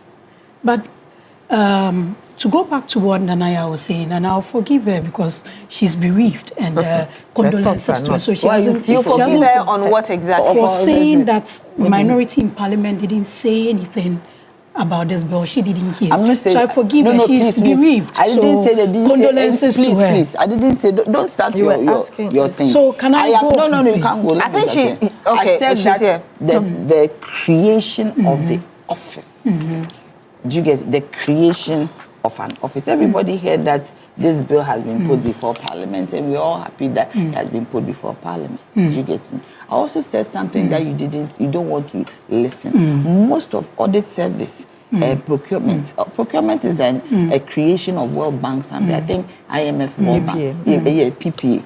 But the audit, it is an after. No. But me, I want to public service. Nanaya. Will you let me finish? Nanaya. Please, let her make her point and I'll come back to you. But don't within the things that are but within the office, there are internal audit auditors. They are in the office. Do you get me? And you talked about impunity, familiarity, and all that. This is going to be an independent one that is outside of main offices. But you tell him internal audit. They come in to find out, audit your accounts, your work, your travels, everything. Is it not at the end of the financial year?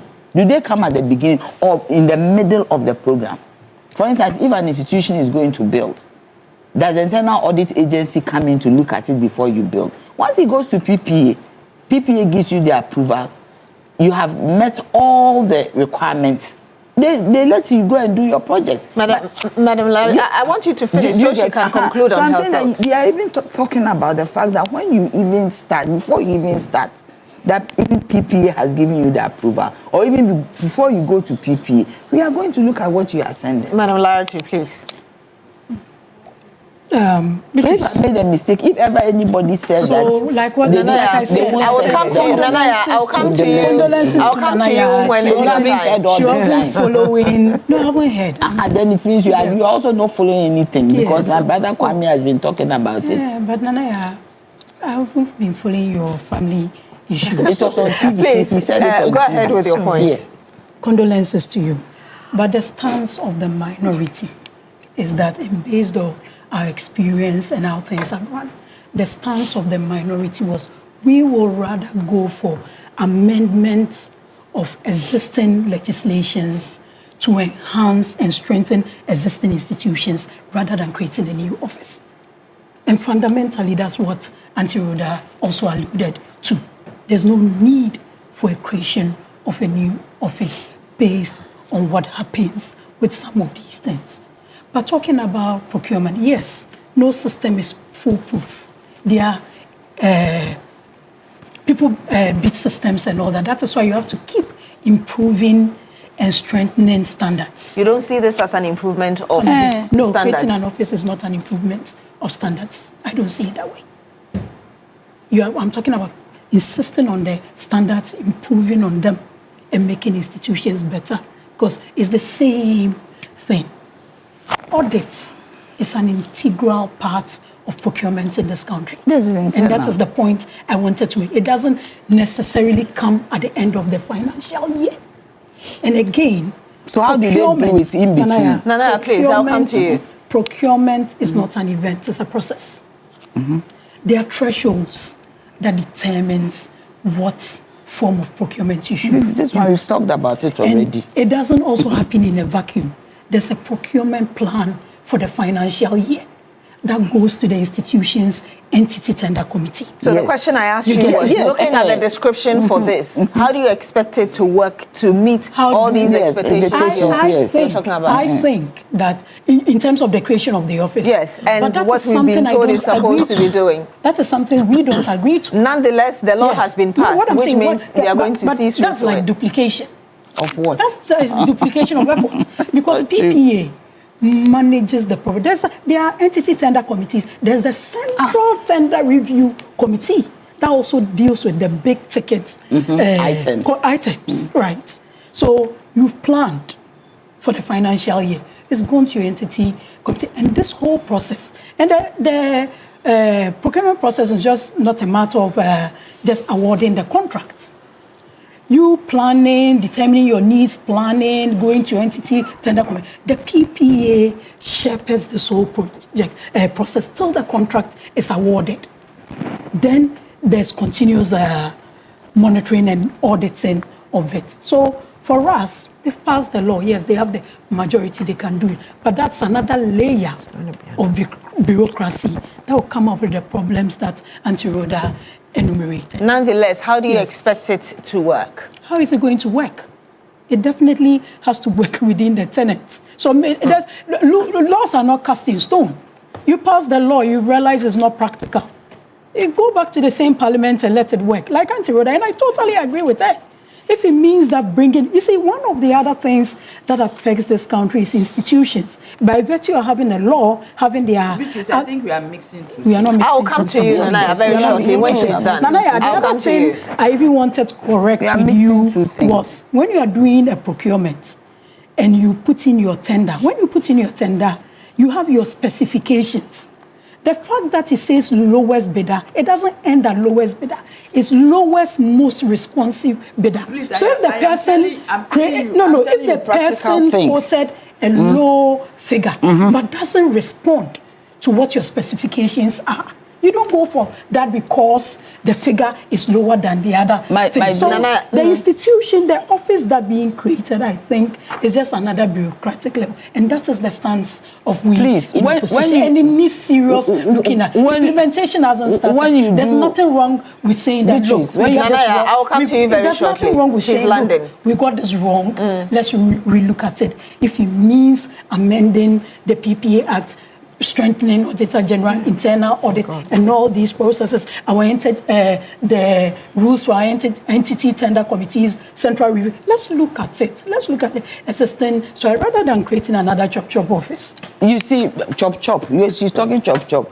Were you not in this country when a procurement, was it Director General or Chief Executive, was sacked because he was doing all manner of things under the MPP? Yes. PPA. Yes. I've forgotten his name. The man was sacked in his own government because he did so many things. So if we talk about even using sole sourcing to get contracts for himself and his cronies. So if we talk about it, has anybody done wrong? Please, it was the CEO of the Public Procurement Authority. Yes, such a critical... No, but I am telling let her finish as well. Yes, I'll give you when you are in the government and in the PPA, the person who is to ensure credibility of procurement is also guilty of breaching it. What does it mean? We don't want to go there. But please, I want you to read the mandates of the institution. We are mixing two things. You see what I just read to her? What you read to her? So it said that the new office, like I said, is going to be an independent oversight institution with the authority to conduct value for money assessment and issue mandatory certificate before major government contracts are awarded, and also supposed to monitor compliance and enforce sanctions where violations occur. Please let her finish as well. Now I'll give you your time. No. Before the contract is awarded. Do you get me? I said the same thing. That the processes, like for instance, I'll give you an example. I gave examples. You want to go and do ABCD. You have to look at what you have. It's possible with this one. It's like a regulatory institution. And I have worked in a regulatory institution, and I'm still a board member of a regulatory institution. Auntie here knows about regulatory institutions. Do you get me? It is before the thing is done. The PPA does the administrative part. They don't go out to find out whether you have done it or not, or you are going to do it. Do you get it? They are talking about monitoring. They are talking about evaluating whatever has been done. The minister said that this institution is going to be set up for us to ensure that there are not contracts that are unfinished. When PPA awards the contract, do they go out to see that the contract be awarded, the work has been done or not? They don't do that. They do not do that. That one is very dependent on the institution. It is the onus of the institution to what? To make sure. For instance, if, I'm using our own example, when you do tariffs, You remember all these metering things that came up? Then you say that, oh, I've done it, I'm gone. No. PURC got up to go and see what is happening with all the meters, the institutions, talking to ECG, talking to NETCO, making sure that these things are done. This is like a regulatory institution, and I'm happy that you have read this. PPA, you go through the process, all the things you are talking about, everybody know that we go through an institution, you have a procurement plan, you go through everything.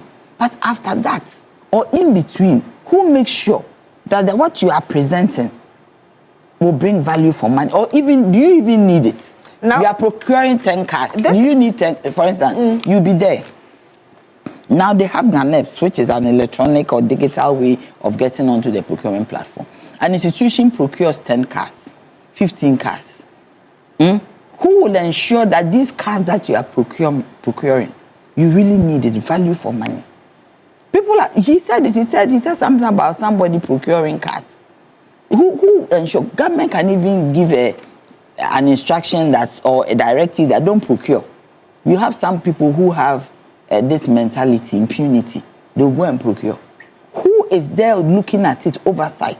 Let me read what Sami Jemfi said, just the points 3 and 4 of the statement he issued. He said, resulting to the national competitive tendering process for the award of this critical road project would have taken another couple of months before the project could even commence. Just a second. This could have delayed the completion of most of the projects beyond 2028. The 4 says competitive tendering processes have in some cases lasted for months. A typical example is the competitive tendering process for the road toll project that has not still been completed in about a year due to its complexities. Yet the point Madam Laratu is making is that you're just introducing another bureaucratic block essentially and eventually in the entire process. You don't agree with that? I don't agree with it because I'm saying that there is an administrative institution that does the administrative. I am Laratu, please. Please read the mandate of PPA. Laratu, I am asking you this question. You have to ensure compliance. Who does compliance? No, I am saying that PPA goes out every time. No, please. When a project is done. The mandate of PPA. That is not what. Please check it. Please finish. I'll give you the mandate. Yeah, but I am saying that when the procurement is approved.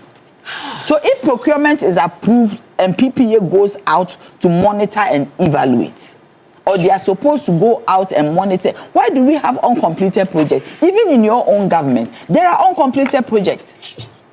Agenda 111, you said it is uncompleted. Oh my. Do you get me? So why is it that PPA didn't go out there? Or the CEO was busy doing his own thing? Why didn't they go and check that what we have approved, it has been implemented effectively and that there are no issues? This one is saying that before even a certificate is awarded, we are going to make sure that you have done the right thing before you are even paid your money. Does PPA ensure that before your certificate is awarded, we will look at what you have done? If they were doing so, then we won't have any problem. Okay, so look at it for us. is supposed to harmonize public procurement processes, ensuring they are fair, transparent, and non-discriminatory.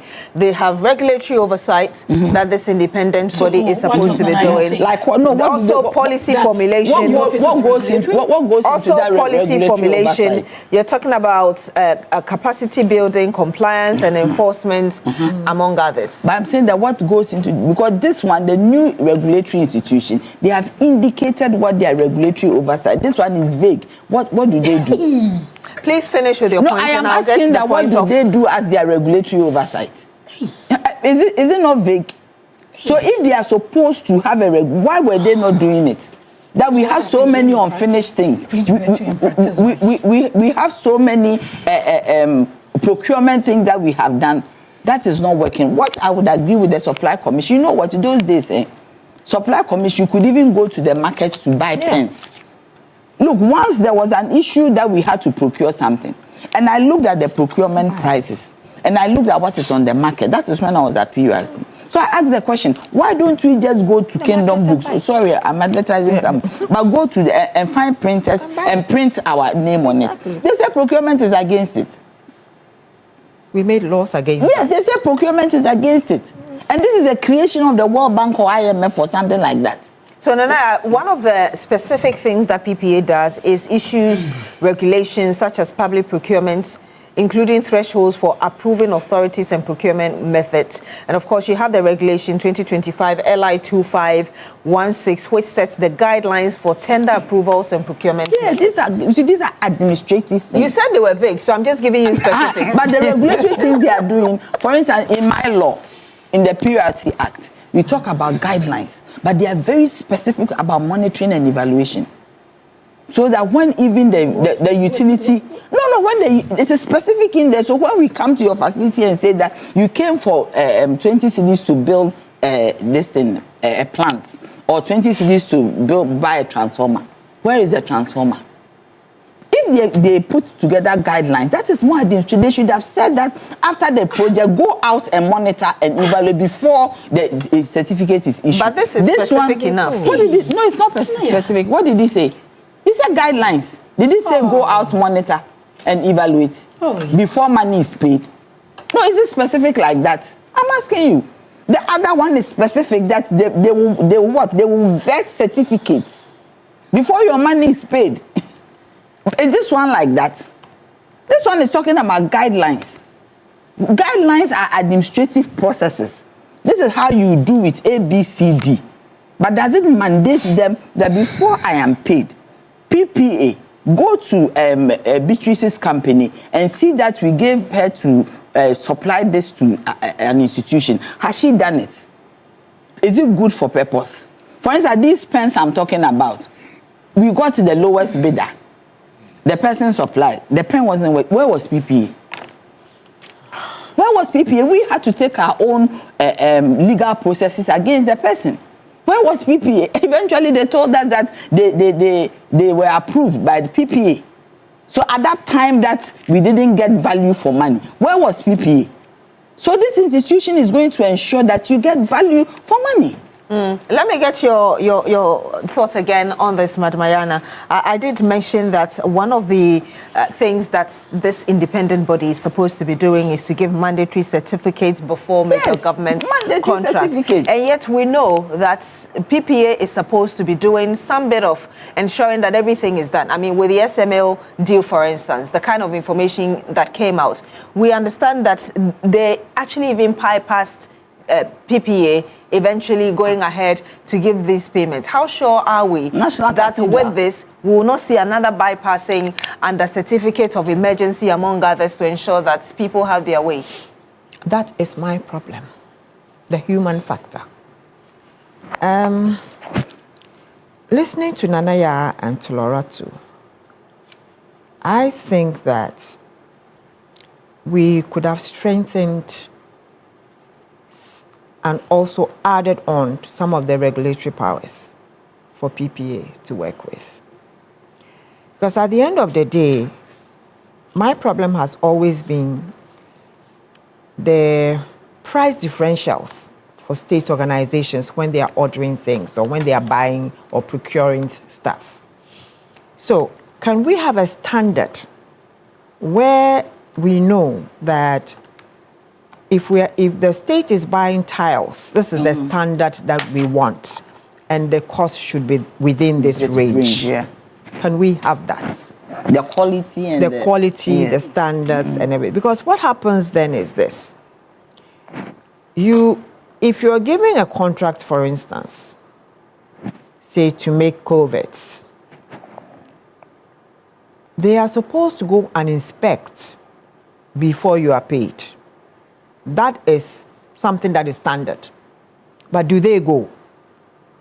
So if it's a situation where the people who are mandated to go and do those inspections do not go, do we need a new office for that? It is the people. It is not the fact that it is not there. So practically everything that we have for PPA, I'm sure is going to be in this new office. And that is my problem. That do we continuously have to get new offices for everything? I understand Honorable Atufolson's plight in trying as much as possible to curb corruption, to get things properly done, and all that. And probably he's frustrated by what's happening in PPA. because he's not getting what he's supposed to be getting. But does it warrant a new office? Or should we be strengthening those institutions? It still boils down again to the people who are going to be put in those institutions. Will they be doing the work that we put them there to do? Will we get value for money from their expertise and their professionalism? Because it was the same school of thoughts that brought the PPA, that we'll be getting value for money and then they'll be professional. At the end of the day, we found out that even the person who was the head had problems. And it all came back to the impunity. As it stands now, we have to look at all the institutions that are dealing with procurements and all that within the government setup. And probably, I still insist that we lump them all into one big institution and give directorates to all the others. PPA could be a directorate of this new value for money office. The Ghana Supply Company Limited can also be a directorate within there. And then we will be able to work alongside each other. You know, that way, no one group will be doing a shoddy job without the other person having an oversight. That's the way I see it. We talked earlier about impunity, and you've just mentioned the need for us to curb corruption. Yeah. Madam Lara too earlier talked about a government that said that we want to deal with corruption, we want to ensure that there's value for money. You set up Oral. We've heard the man who was part of Oral, Domolevo himself, coming out to say that it looks like things have delayed. What would you say to those who would say that instead of, you know, setting up a new one, why wouldn't you punish those you think you have found in your Oral investigations to serve as deterrents to those who are even thinking of doing such a thing in the future? I don't think Oral captures all of them, so we can't do that. But definitely, yes, we need to punish people. It's one of the things that has really impeded our success story where fighting corruption is concerned. We don't punish people. We tend not to punish people. In fact, sometimes we reward people because other parties have an interest in a particular project, and therefore they would want to keep someone that will play ball. And at the end of it, that person stays on forever. And that's what happens sometimes. But looking at the way things are, I think that fighting corruption, the way we're going with it, I'm beginning to get a bit disappointed and disillusioned because somehow they said that the justice system is slow. And so for those of us who want quick fix, we will always have a problem with it. But I think that when this new office is put in place, because right now it's gone through Parliament, we would expect that any infractions that are found would be dealt with swiftly without it having to stall like the way others are. Look at the MMDCs and all that. I think that's this program we watch on telly every morning, where the Parliament kind of like looks through the accounts, the public accounts, yes, the Public Accounts Committee. How many of them have been punished? How many? They practically go scot-free, most of them. You understand? Until recent, when we've decided that no, they have to be punished. They have to be sanctioned. Do you get me? So if you look at that group, and then you're looking at the fact that we say we will punish another group, you ask whether we even have the political will to do so. Do we have the political will to punish our own people? That's going to be the biggest thing. So I suppose Honorable Atufolsen knows what he's about. And so we'll watch and see. But for me, I think that there was no need for that new office. Watch and see. Yeah. There was major victory for Ghana and Africa because of the motion filed by President John Mahama to declare the slave trade as the greatest injustice against human or the humanity. And we had about 123 votes in approval Of course, 52 countries abstained, and 3 decided to vote against us, including Israel. What's your thoughts on this massive win for not just Ghana, but even Africa? It's a great day for us, a great day for Ghana. Kudos to His Excellency John Dramani Mahama for holding on to his virtues and his beliefs and making sure that this thing went through. For those that said no, the USA, Israel, and Argentina, I didn't expect them to say yes anyway. I was a bit surprised though at the lot in the European Union. The Western world seemed to think that probably there was nothing.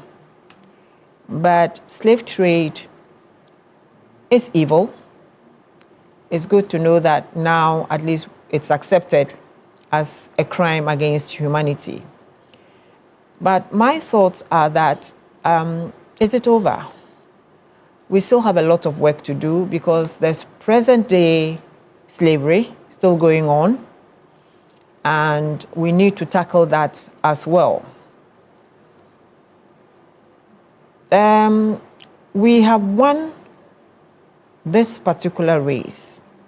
The next one is for us to free ourselves from the bondage of the Western world. We need to be able to manage our own resources. I think that the Gold Board was one such start. Now it's left for us to be in charge of our seeds for agricultural purposes, so that we don't go the GMO way. We need to be able to have agriculture as the bane for us, grow our own foods, and also get good prices for all our exports. So many things. I think that His Excellency John Dramani Mahama has done a bit of work on this, because if you look at the fact that he's pushing for us at least to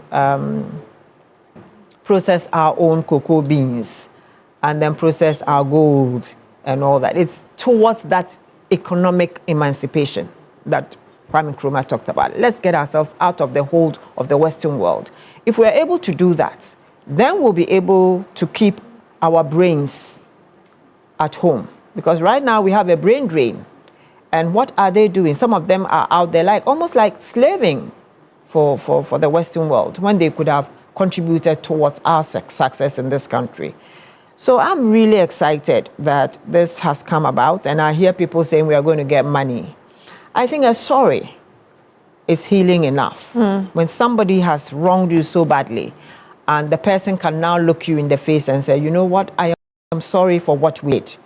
That should be something that will go a long way to heal us. So kudos to the government of the day. Kudos to all our Caribbean and African countries who stood with us. And kudos to the other people who thought that we needed to hear that slavery is evil and it's a crime against humanity. Let me just read a few of your messages before I come to you, Madam Lara, too. It says, and this is coming from Stephen Payne, says, Mama B, my condolences to Nanaya, and tell her I'll call her after the program. Stephen Payne sending us a message from Upper West Wa. Musa in Aswansi says, good morning, Beatrice. Parliament deserves commendation for passing the Value for Money Office bill. This is a significant step towards strengthening accountability and ensuring prudent use of public resources. And yes, that's coming from Musa in Aswansi. There's also one coming from Fakaki, says, I would be much grateful if I could always, not really commenting on this. And yes, a number of you sending us your messages. Let me get your thoughts on this massive win for us. Even before I go in, just on a lighter note, Sisales and Casinas shouldn't be jubilating because they are still our slaves. They are not part of this one. You won't understand. It's just on a lighter note. You get it later. Sisales and Casinas, they understand the Gushis. Oh no, we have that. We have this doesn't affect them, so this doesn't affect me anyway. Yeah, I cannot be your slave. We will work on it. But on a more serious note, Beatrice, congratulations to Ghana. Congratulations to President Mahama. President Mahama for leading this. But I mean, in all, Nanaya, please let her make her point. We need to wrap up very shortly. Okay, please go ahead. Congratulations to His Excellency the President for leading the team. But I think congratulations are also in order to his predecessor, because he also started this whole, or the 78th UN, his speech the was UN, really strong. yes. On this, between 20, that even led to AU publishing the Accra Declaration. So I think it's a win for Ghana, but we know that this is just a step. There's more work to be done. This being accepted doesn't automatically make reparations automatic. More work has to be done. And I think just as this has been done together, it has to be pushed in that fashion and not make it like a one-side kind of thing. Because even when you go further into reading about this, some people even predate the efforts as far back as the days of Organization of African Unity. Some even refer to Durban 2001 and the CARICOM's architecture in 2013. So we've come a long way. But in the Ghanaian context, between 2022 and 2023, a lot of work was done, and it's been climax. And congratulations to the president and the whole country. But the work that has to be done, but we need to also be worried and also be guided by those who abstained. Exactly, I was coming to that. Who voted outrightly against it. So the 52 that abstained included France, Japan, Belgium, Austria. It included the UK and EU members. They abstained. And 3 Israel among Israel others. And against the third us. one against us. And we need to be worried. It's just like going for a family meeting and going to vote against your father's decision. Who holds the purse? We need to be very frank about it. So this should guide whatever steps we take forward to make this impactful for all of us. But congratulations. Congratulations. Nanaya, your final thoughts? My dear, it's a very good one. I mean, it's victory for Ghana. And for me, those who abstained, it doesn't mean whether they haven't told us you can abstain. You might agree with it, but you don't want to put a vote to it or a voice to it.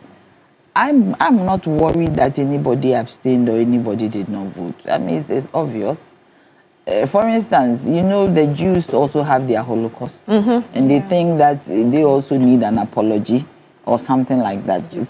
Japanese too. They have everybody. Do you get me? So if they abstain, I don't think that it is negative. With, for instance, with the US one, I heard them say that Trump has done a lot for Africans in the diaspora. But now we need to find what the dichotomy is. Is it Africa in Africa or Africa in the diaspora? I mean, working out the fine details. But the most important thing for me is they have wronged us and they are sorry. They have accepted, they have apologized. And for me, I mean, it is good for us to move forward and see what we can do. I also say that we are a rich continent, and it is time for us to harness the resources that we have. But you see, whenever there is a beautiful thing like this, and there's a beautiful thing like this, and somebody brings a black spot to taint it. For instance, you are wearing a white dress and palm oil taints it. Then it becomes problematic.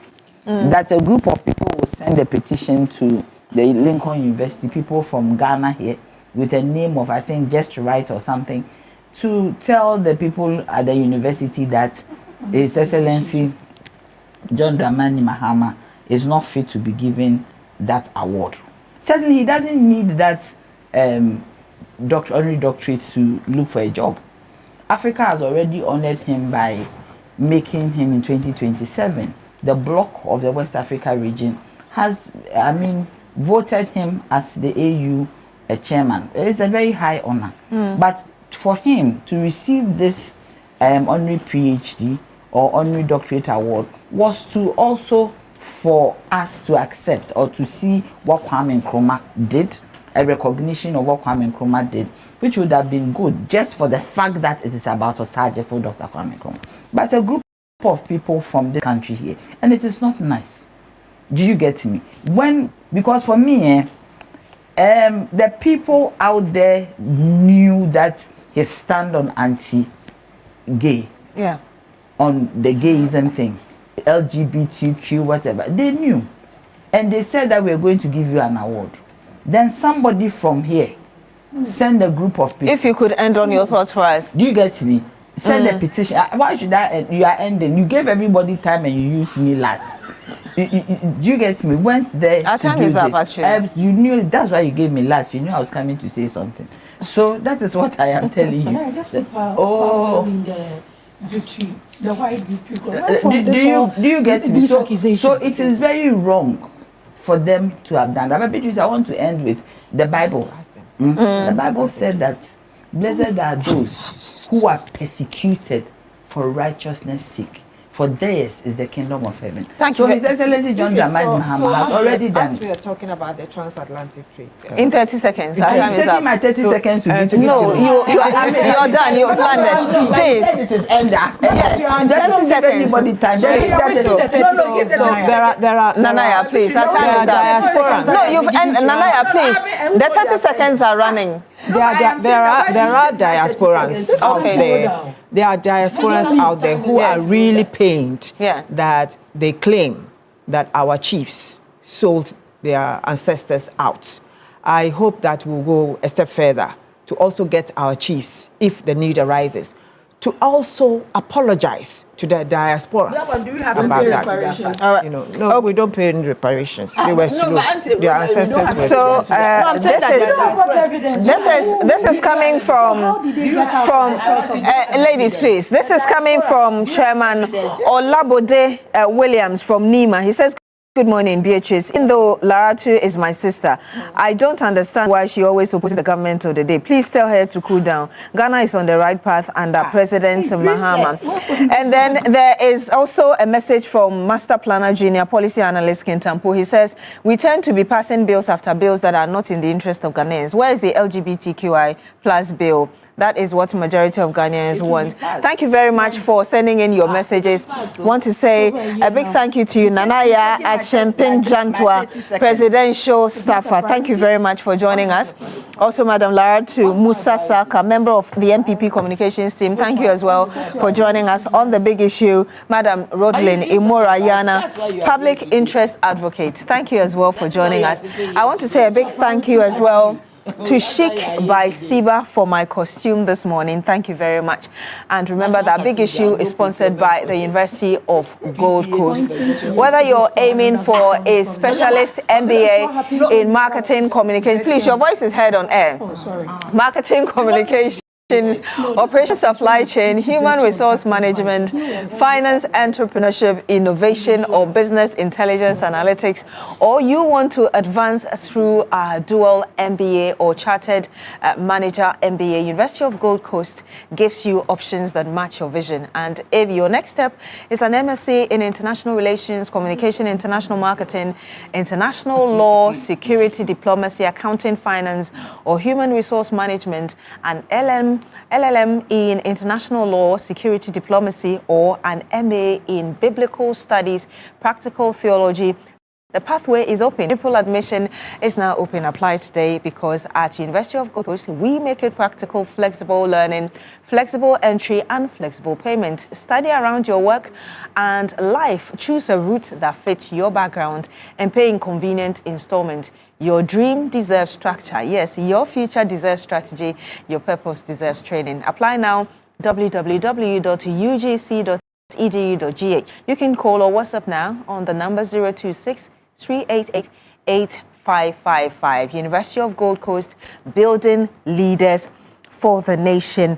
And we'll be taking a break very shortly. But let me remind you that we are going to be bringing you a live conversation that is the Media General Dialogue. And today we'll be talking about who is owning the Ghanaian economy. You want to stay tuned in for that. We'll have Joe Jackson, CEO of Daylex Finance, Philip Teku, who is the CEO of Star Oil, joining us, Kenneth Thompson, former CEO, former chair of Daylex Finance, also Eugenia Bashir, who is CEO as well joining us, and of course would have as well with us Timo Boy Francis, who is a lawyer and chartered accountant, and of course Eugenia Bashir is managing director, Tessa Capital Limited. We'll be airing that very shortly. Thank you very much for joining us on The Big Issue. Do stay with us. We'll be back with more.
Advertisements parental control helps you manage what your kids can watch. Open settings and select parental control.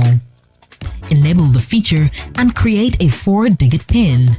Choose the maximum content rating you're comfortable with. Any content above this rating will require the PIN. Restricted titles appear locked across the app. Trying to play restricted content prompts for the PIN. Correct entry unlocks access for that session. Multiple incorrect attempts can temporarily lock access. Parental control on Adisa Plus. Available now. Adisa Plus. Safe streaming your way. Adisa Plus parental control helps you manage what your kids can watch. Open settings and select parental control. Enable the feature and create a 4-digit PIN. Choose the maximum content rating you're comfortable with. Any content above this rating will require the PIN. Restricted titles appear locked across the app.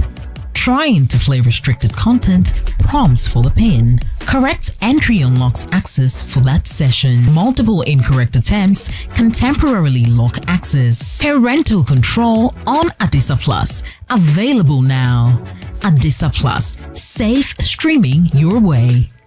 Adisa Plus parental control helps you manage what your kids can watch. Open settings and select parental control. Enable the feature and create a and economic sovereignty. We're live on TV3 and also on TV3 Ghana on Facebook and on DSTV channel 279 all across the world on 3news.com. My name is Alfred Okanse. I will be moderating this all-important conversation with my colleague Beatrice Edu, who would be connecting with us shortly.